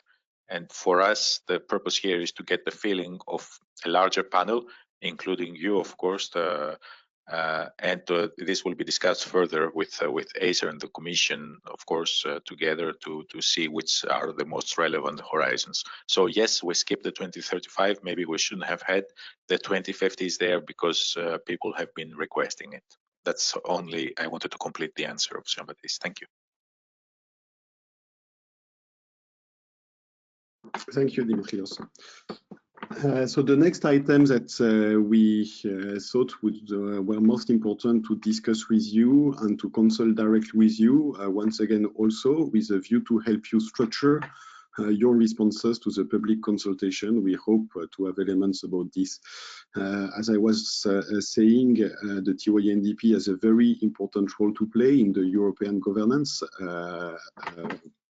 of the electricity system, and we are aware of this, and we are taking lots of steps to ensure that transparency, and then I will also detail on equal treatment to all projects of the TYNDP is ensured. Transparency is not something that is easy to deliver. We have made a lot of attempts, TYNDP after TYNDP, we try things. Sometimes they work, sometimes they don't work as well as possible. As you saw earlier, we deliver 1 million instant renderings, more or less, and that's only for the CBA phase, and that's only, by the way, for the renderings that we didn't have to redo, because of course in such studies that happens. And we believe that dumping a huge quantity of data is not transparency. Transparency is about something else, and when we think about how we think that the TYNDP users get it, first of all, it comes with very clear information supported by appropriate tools. So we have invested a lot in developing new visualization tools, and we think that it's a good way forward, and have the intention to keep on going in that direction. As Dimitrios presented to you, we also have an enhanced projects library. We have worked to better label the information, make it very clear who has produced the information, make easier access to the explanatory notes, make it easier for you, the users, to filter projects, to download data, and so on. So the user friendliness is a very, very important aspect of our transparency strategy. The availability of data sets, of course, and facility to download or request data. By the way, request data does not mean that we can necessarily give it away. There is some data that is protected for security reasons by TSO, but unless that is the case, normally we'll discuss with you and we'll see what we can do. We even have entities that have contacted us, and we have given them some data under non-disclosure agreement if that was necessary. So this is really something that we do. The second big aspect is active communication. So we reach out to the public, and we do that right now, today, also during the public consultation. So that's also an important aspect of our strategy. And for the first time this time, by the way, this cycle, we run a new public consultation on the project selection guidelines. So this is a document where it is described what projects need to comply with to be approved in the TYNDP. And there are some technical and administrative elements in there that we consulted with the public. We also, and it was mentioned earlier, invested a bit in better making more possible the replicability of our studies, so that are very technical documents, but they are more complete than they were in past editions. So as we have told you, we have published a complete CBA implementation guideline, complete modeling scenario methodology, and we use open source models when we can. By the way, we also use publicly available models, so they are not easy to use and they may be expensive, but anybody can get to that. Finally, one of the most important aspects is the open door policy. By that we mean that you can contact us, write to us. And actually, there are many organizations over the past 2 years, some institutional ones, some private ones, some associations, some companies, some promoters, some NGOs that have contacted us, and we have had some quite constructive discussions with them, and we really appreciate it, because usually it's a quick way to enhance the quality of our product and discuss. So we hope no one hesitates to use that approach. A second aspect that is related, that we wanted to mention to you, is the equal aspect, the equal access of all treatments in the TYNDP. So that's on the next slide. So equal access, equal treatment of all projects in the TYNDP, it's an absolute given. It's a major objective of the TYNDP. We are fundamentally aware that ENTSO-E is an association of TSOs, which creates, by definition, an asymmetry of information for project promoters. So we are taking steps to correct this asymmetry of information and to ensure that project promoters have equal access to the TYNDP. So obviously, as soon as the studies are considered, the TSOs, if they are project promoters, they don't have a say in the study. That isn't even written here. I'm just saying it for the sake of saying it. And all our methodologies are transparently published, so that's a very important aspect. But what is here is more about facilitating the life of project promoters. So once again, we have direct outreach with public consultation. I mentioned it before, it's here again because it's very relevant. We also have, for project promoters who have been rejected, so a project can be rejected because it doesn't comply with criteria or because it was late into the process, and when that is the case, we have a rejection appeal process that is actually led by external stakeholders, who I really would like to thank if some of them are in the audience now. And who have been listening to these cases and giving a recommendation to ENTSO-E. ENTSO-E keeps the pen, of course, but up until now, in this TYNDP and previous ones, so we have always respected the recommendations of the external stakeholder. And then we have created something new in this TYNDP that is creating a new period of time for third parties for the second window of project selection. Why did we do that? The second window of project selection was a new idea that we implemented in this TYNDP. After the needs exercise, there was an opportunity for future projects, very distant projects after 2035, that answer to the needs to be candidate in the TYNDP, and we left a longer period open to third parties, so non-TSO candidates. Why? Because essentially, if you're a TSO member, you would have access to the draft needs report a couple of weeks before the external parties, and as a result, it creates a dissymmetry. And so we attempted to correct it, and we think that it worked, and that's something that we could replicate in the future.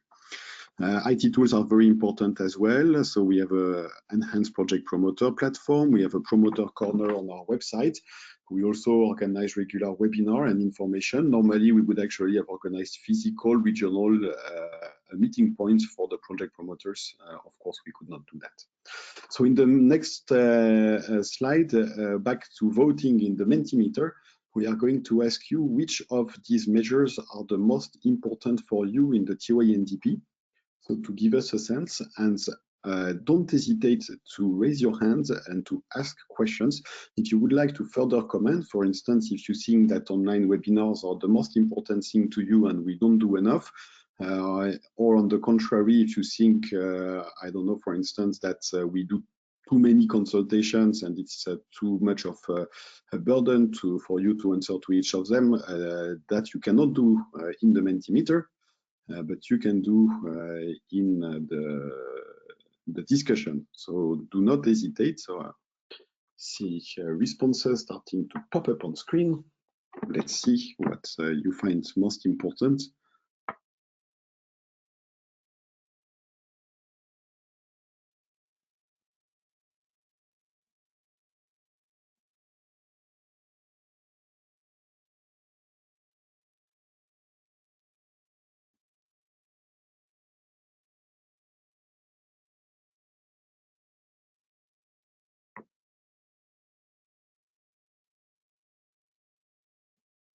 Okay, the votes are coming in.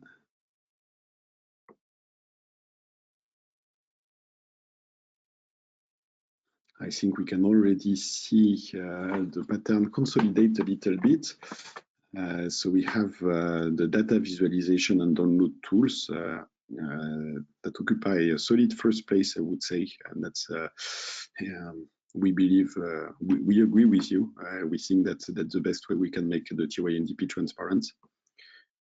The release of detailed methodology is important. The online webinars, transparent responses, open door policy is less used, probably because it's not so useful for a big number of people, but it's very useful for the most relevant organizations. And any of you should take the opportunity to use it if you feel that you can benefit from it.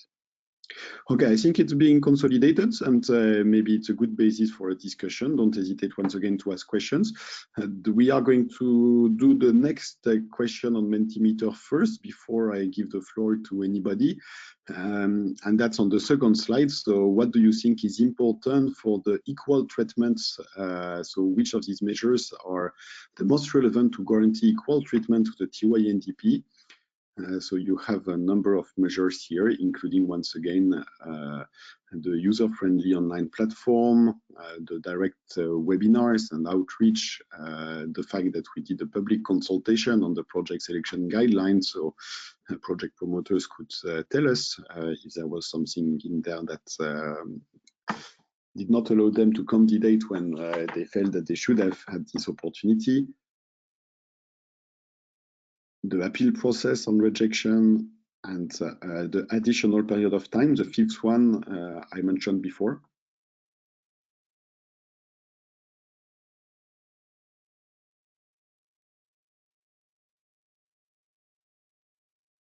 I don't know why the answers don't pop up on screen. Normally they do.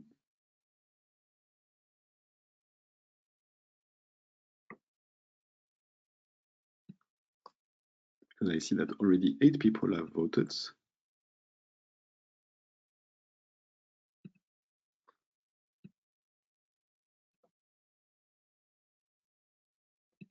I think our dear voting tool has a little blockage, but okay, let's stay on this page. Ah, here it comes.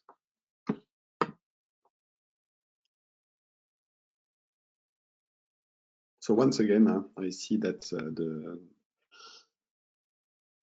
the user friendliness of our tools and products is really important.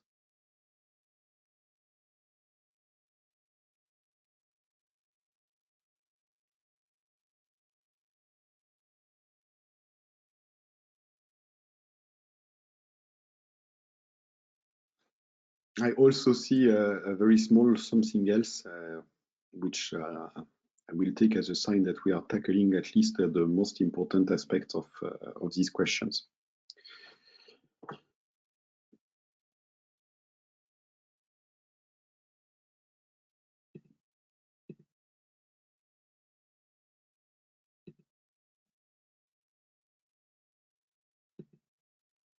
I don't see in the question lists anybody who has questions on the transparency aspect. I do see some hands raised, but I think there are on other topics.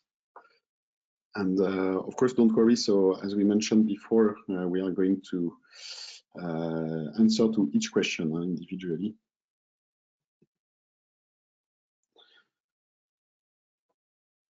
Okay, so if there are no specific contributions to that, and once again, don't hesitate, it's really important if you have something to say, if you like this webinar, or if you think we don't do enough of them, or we do too many of them, and so on, whatever you have to say, don't hesitate to go and do it, register your opinion in the consultation tool. So I think that we should move on to the next point, and for that next point, I will give oh, sorry, Nalan, there was a small issue. I think you need to go back to the slide deck, unfortunately.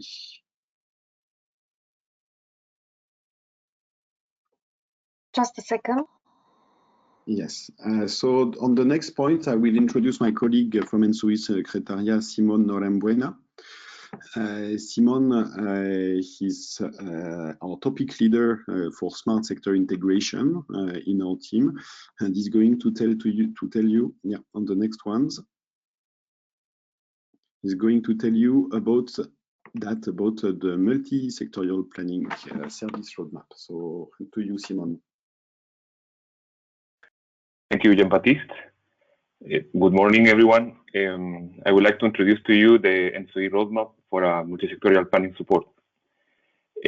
So, as we all know, smart sector integration helps find cost-efficient solutions and for system needs, and also facilitates the decarbonization of different sectors through innovative and also cross-sectorial solutions.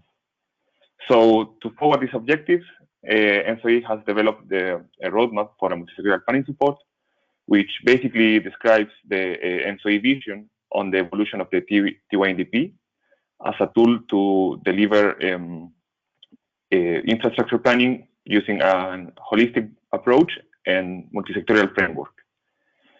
So this results in a smarter, more integrated and optimized one energy system view, which strengthens links across sectors. So as you can see in the picture, in the multi-sectorial planning support, we will have first common scenarios across sectors that will ensure consistency on the view of the future energy system across the different sectors. Then we will have sector-specific investigations. These are done in every sector separately. Then we will have project submissions. And then we have the project assessment 1, where we identify relevant interactions between sectors. And then, depending on the results of this assessment, we will perform different CBAs. So then it comes to the project assessment number 2, where if the interactions between sectors are not relevant enough, we will perform a CBA looking at a single sector. But if the interactions between sectors are very strong, then we will go to a dual CBA or multiple CBA, depending on the case. So this is basically also what we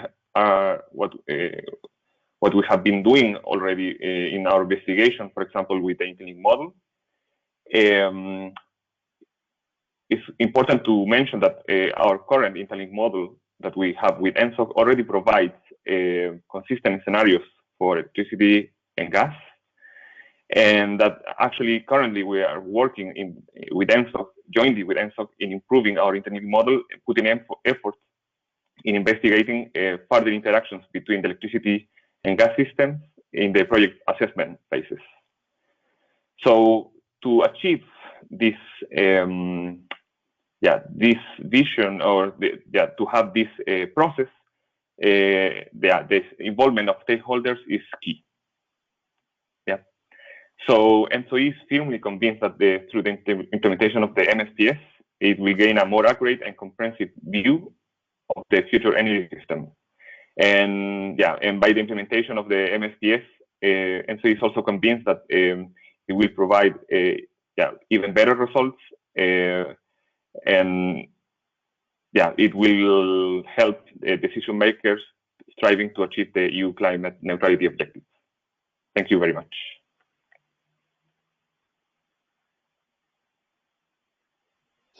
Okay, thank you very much, Simon. So we have a follow-up question on Mentimeter. So Nelen, you have to do your switch again. So we have a follow-up question on the Mentimeter. We are going to, before that one, thinking that you are just switching. So we are going to ask you to tell us if you think that the different importance and the different elements that are in mentioned in this multi-sector planning support roadmap are more or less important. So the first one is interlinked electricity gas scenario. We already exist, so for the urgency of that one is less relevant. But do you think it's more or less important than dual gas electricity CBA? I can tell you what we think. We think that the vast majority of the interlinkage is achieved through scenarios, but we still, of course, need to look at the CBA. That's what's said in the roadmap. And then integration with a number of different sectors. So TSO, DSO, is it important that we work on that in future TYNDPs, be it on the scenario, on the assessment of smart grid projects?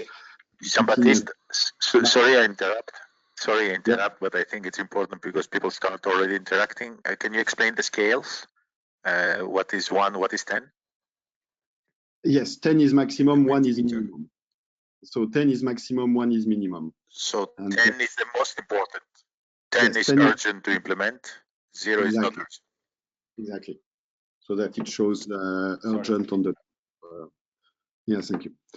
And then I was saying, so a couple of sectors so that are mentioned into our document, the heating and cooling sector, the transportation sector, and then because too many dots are not helpful, we merge industry and water sectors, which are both mentioned into our roadmap as future. So which do you think are important and urgent? I will leave you a few minutes, not a few minutes, a bit more time, so it's a complex question. When we have a few more respondents, we'll start looking at what you have said.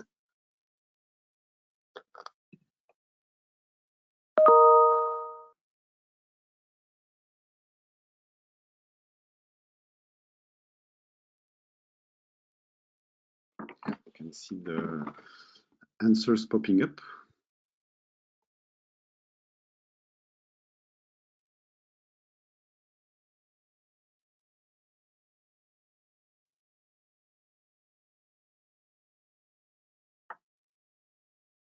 I'm just waiting for a few more, so before we can start looking at what is hidden in each of these points.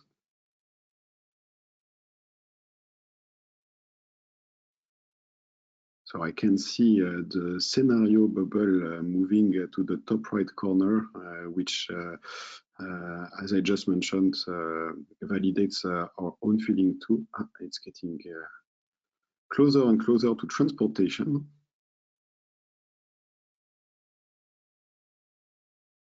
And the dual gas electricity CBA being quite lower. Okay, so we have 30 respondents now. Responses are going to continue coming and keep voting, but while we do that, we're already going to start looking at what there is in the dots. So here is how you voted for the first one. So interlinked electricity gas scenario, it's solidly the most important, I think. And we have lots of dots on the top, some dots on the bottom. So I hope I did not speak too late about the scale, but else, if you would like to speak about it, don't hesitate. The dual gas electricity CBA, much, much lower. And so a lot of people think that it's not important or urgent at all. Some that it's actually important but not urgent. So the fact is that we are going to, we are working on that since quite a while now, and we are getting quite closer to get results, and we will get as we are aiming to get results in the next TYNDP for a selection of projects. But like you, we also think that the vast majority of interlinkages are achieved by the scenarios. And then, so where do you place bubble 3, 4, 5, and 6? So 3, maybe we can start by the number 5 because it's at the top. So you think that it's the most important in the transport sector integration. So yeah, so you can see a lot of points in the top right corner. And then I think we have TSO, DSO that comes second in terms of importance and emergency. So the third point, yeah, quite balanced as well. We have strong feelings, majority on the top right, but actually quite a lot on the bottom left as well. And finally, for heating and cooling sector and heating and cooling sector, yeah, it's well, it's actually quite in the center, to be honest, and the sixth one as well. Yeah, so I see 1 and 5 are clear positive, 3 slightly positive. The other ones are a bit in the center, probably in the less urgent part to implement. So this, let's see if there are questions or if. So Angelo Labate has made a remark. I don't know if you would like Angelo to further build on it.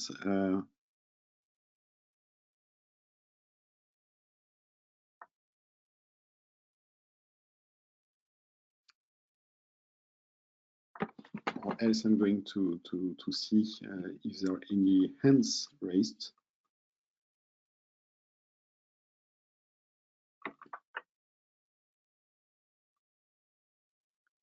I still don't see, maybe a bit more second. It was a complex question, but that's what we intend to do in the next TYNDP. And else we are going to move to our last point for today, and I give the floor back to Guillermo.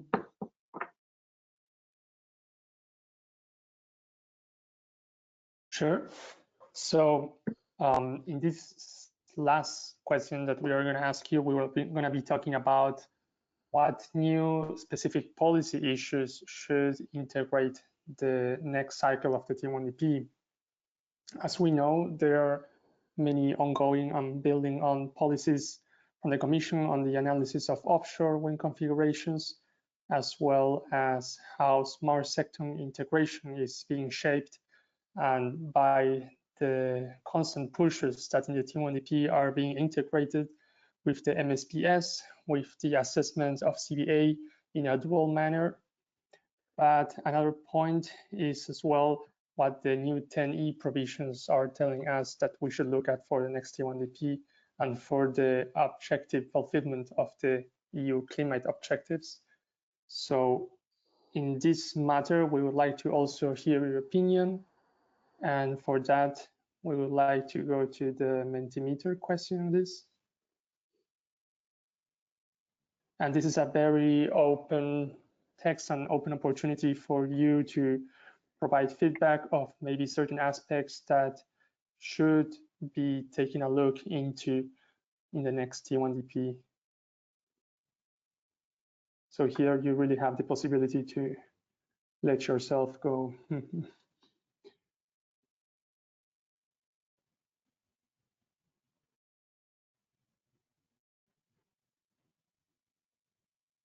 So I already read offshore wind, COP21, consistency with NDPs, decarbonization.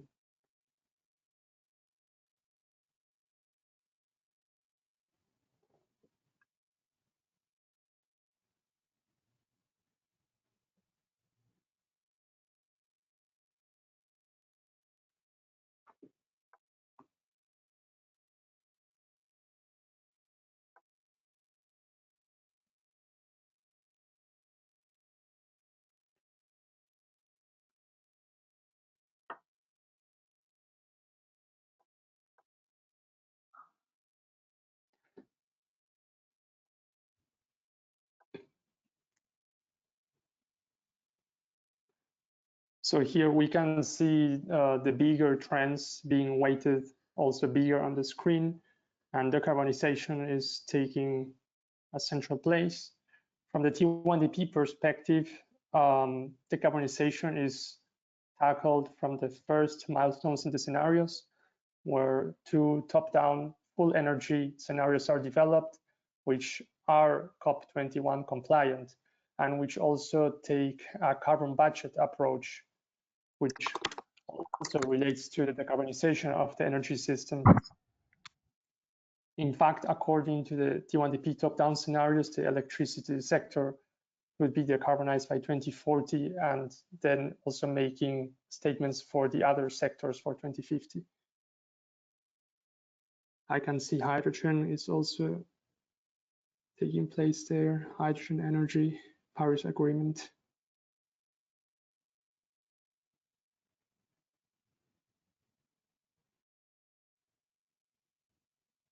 Grid integration, flexibility.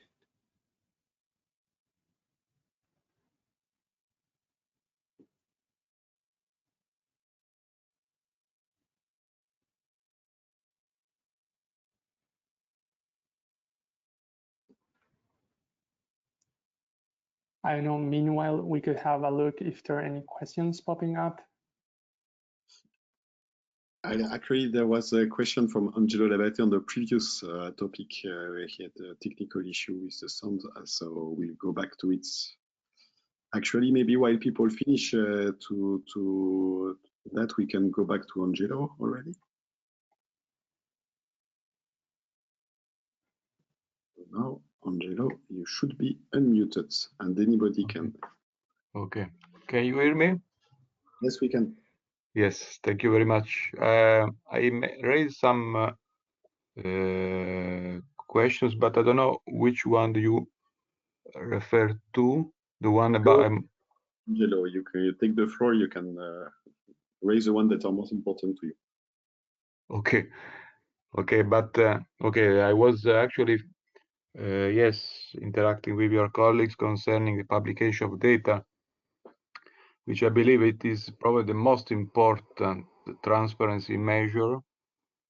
And I think as at TRC, we are making also similar analysis as pan-European analysis, and we are also building up our own model. I think so, and we try to compare our results with the ones of T1DP. I think it's always important to receive, for example, more and more details.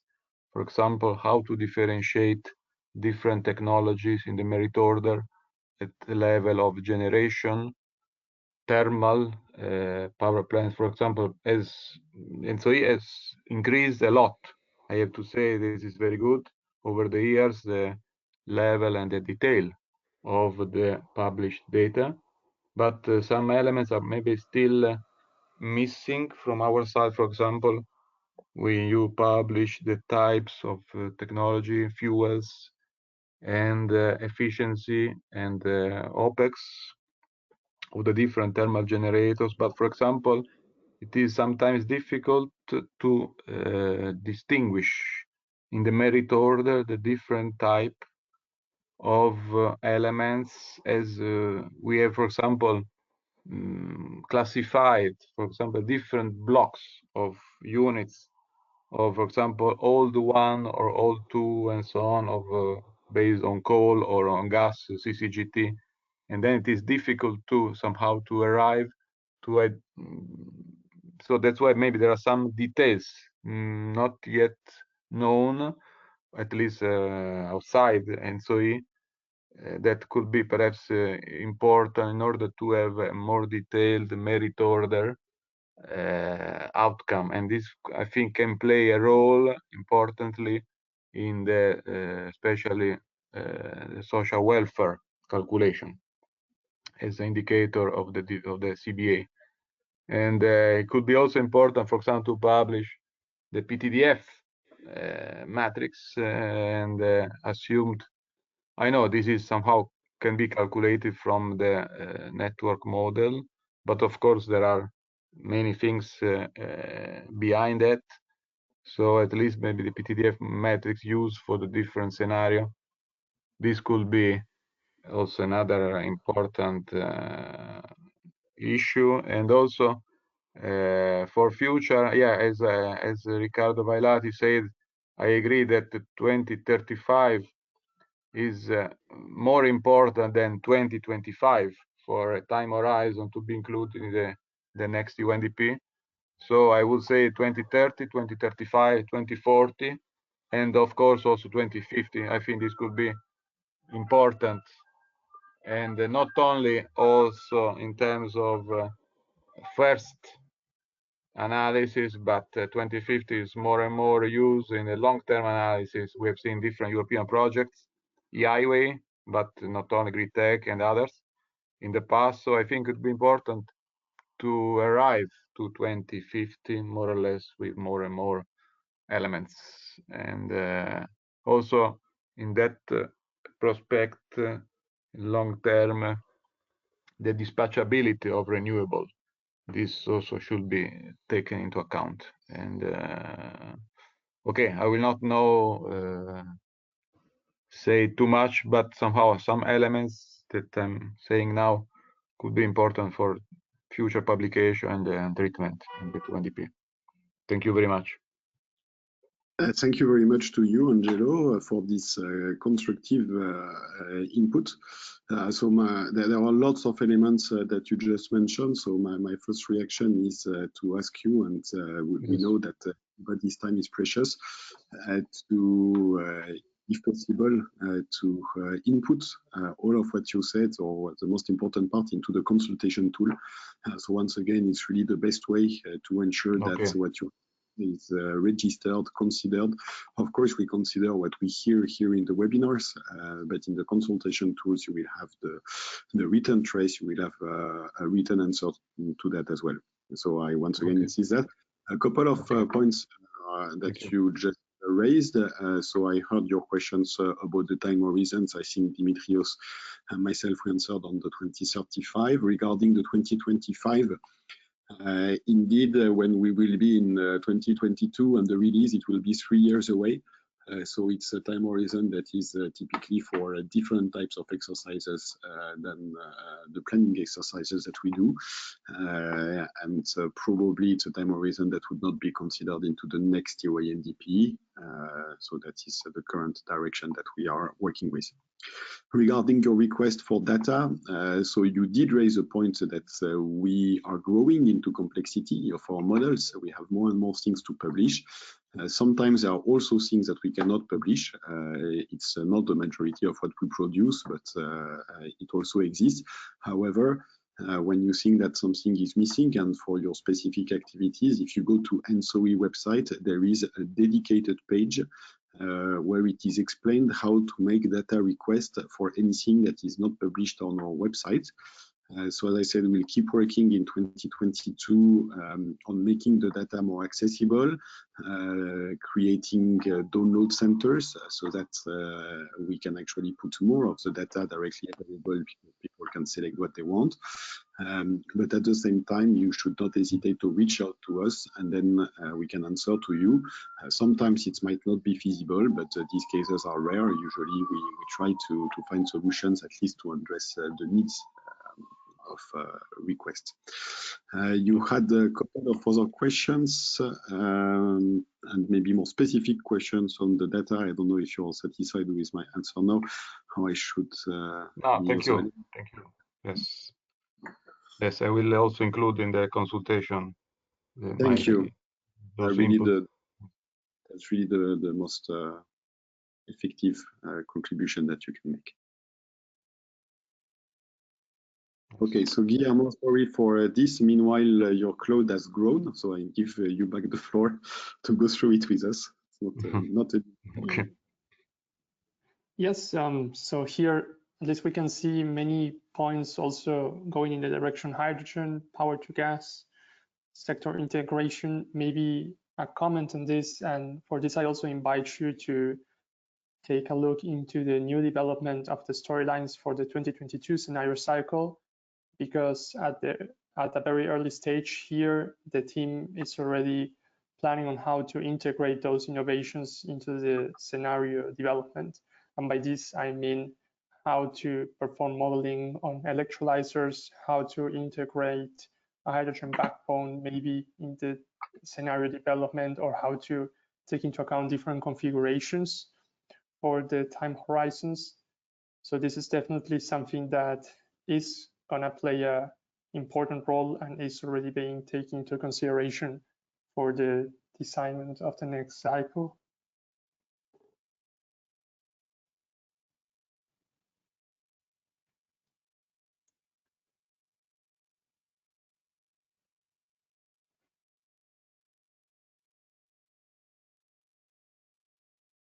Okay, thank you, Guillermo. I don't see any new questions that are related to the 2022. I see some more modeling questions, and these maybe are better answered in writing because they are very specific. So I suggest that we move on to the last parts of this webinar.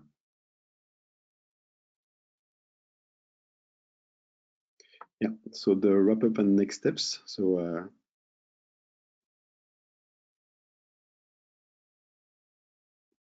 So as I mentioned now several times, we engage you to participate in the public consultation. The public consultation on TYNDP package is open now. If you go to ENTSO-E website or directly to the TYNDP subsite of ENTSO-E, so tyndp.entsoe.eu, you will find all of our information, all the project sheets that we have shown you, the different reports, the highlight report as well, that allows you to go faster through the main conclusions. And also you will find directly, sorry, stay on the slide before, thank you. You will also find the link to the public consultation. So once again, this is really the best way that your contribution can be heard. I would like also to note that once you are on this page, you will also see that there is another public consultation that is currently open.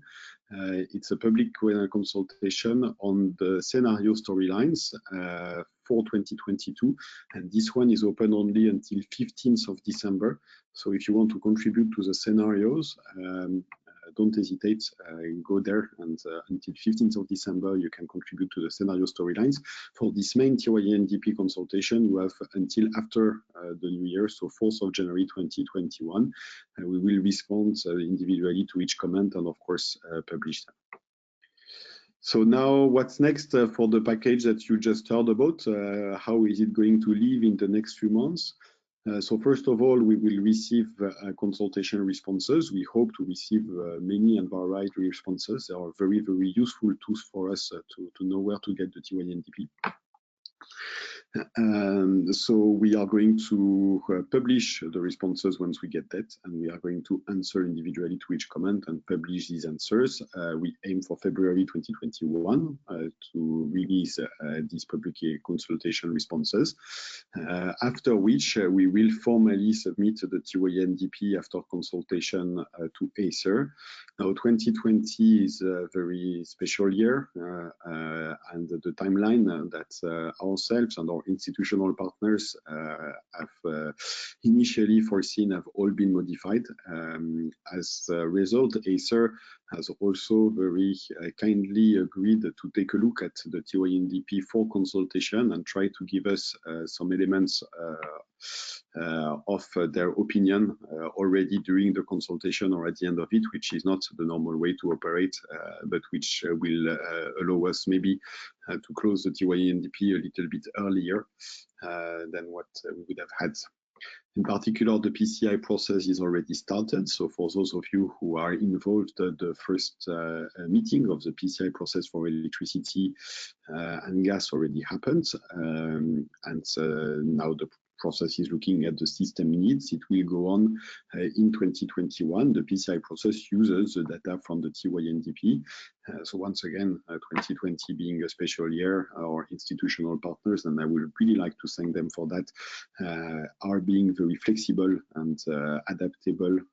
Everybody's making lots of efforts so that we can get all of this work solid, ready on time, and reviewed by the entities who should review it. And then the TYNDP 2022 is already starting, so we are working on it right now. We just discussed it on the few slides, and there are two elements that will be visible for the general audience in 2021. The first one is, once again, a repeated project selection guideline public consultation. So you can expect that in the summer of 2021. We are going to ask you once again to comment on the criterion to select project in the TYNDP. It's a very important aspect of our equal treatment strategy. And then once this document is ready, finalized and reviewed and approved by the European Commission and ENTSO-E, we will launch the TYNDP 2022 call for projects. So I expect that exactly 1 year from now, early December 2021, the call will be open. We don't have exact dates, of course, but this will be within this time frame. This concludes the next steps for this TYNDP package. So I would like to thank you very much for your attention. I would also like once again to thank all the organizations that have contributed to making that gigantic package a reality, to make it not only gigantic, but more importantly, to the point, accurate, and delivered with a huge level of attention. So first of all, I would like to thank all of the TSOs who contribute, they dedicate resources to ENTSO-E. We work in an association, and this is not always easy for everybody to manage work between ENTSO-E work and their own company work. It requires personal engagement, so a big thanks to everybody involved, but not only in ENTSO-E. Obviously, our thanks extended to our partners, and firstly, our institutional partners, ENTSO-E and the European Commission, with whom we engage on a very regular basis and very early in the process. The project promoters who are patient, are engaged in a complex process and work with us, react with us to also make the TYNDP as good and as appropriate and accurate as it can be. And all the other stakeholders that we have met throughout the past 2 years. I've mentioned certain NGOs, lots of industry associations as well, people giving us very constructive comments and advice to move forward. All the entities that have contributed to making all the aspects of the TYNDP possible. The scenarios are the one where we engage most with internal stakeholders, and where they have, the stakeholders that contributed to the rejection and appeal panel. So everybody involved, it's a gigantic work, it's a real pan-European product. And here is the conclusion of this webinar. So thank you very much for your attention. Leah, I don't know if I'm allowed to close the webinar or if you're going to do that. You can close it, feel free. Okay, so thank you very much to everyone. We got a few minutes early. I wish to all of you a good end of year, and hope to get as many contributions to the consultation as possible. And actually, I don't know how to stop the broadcast.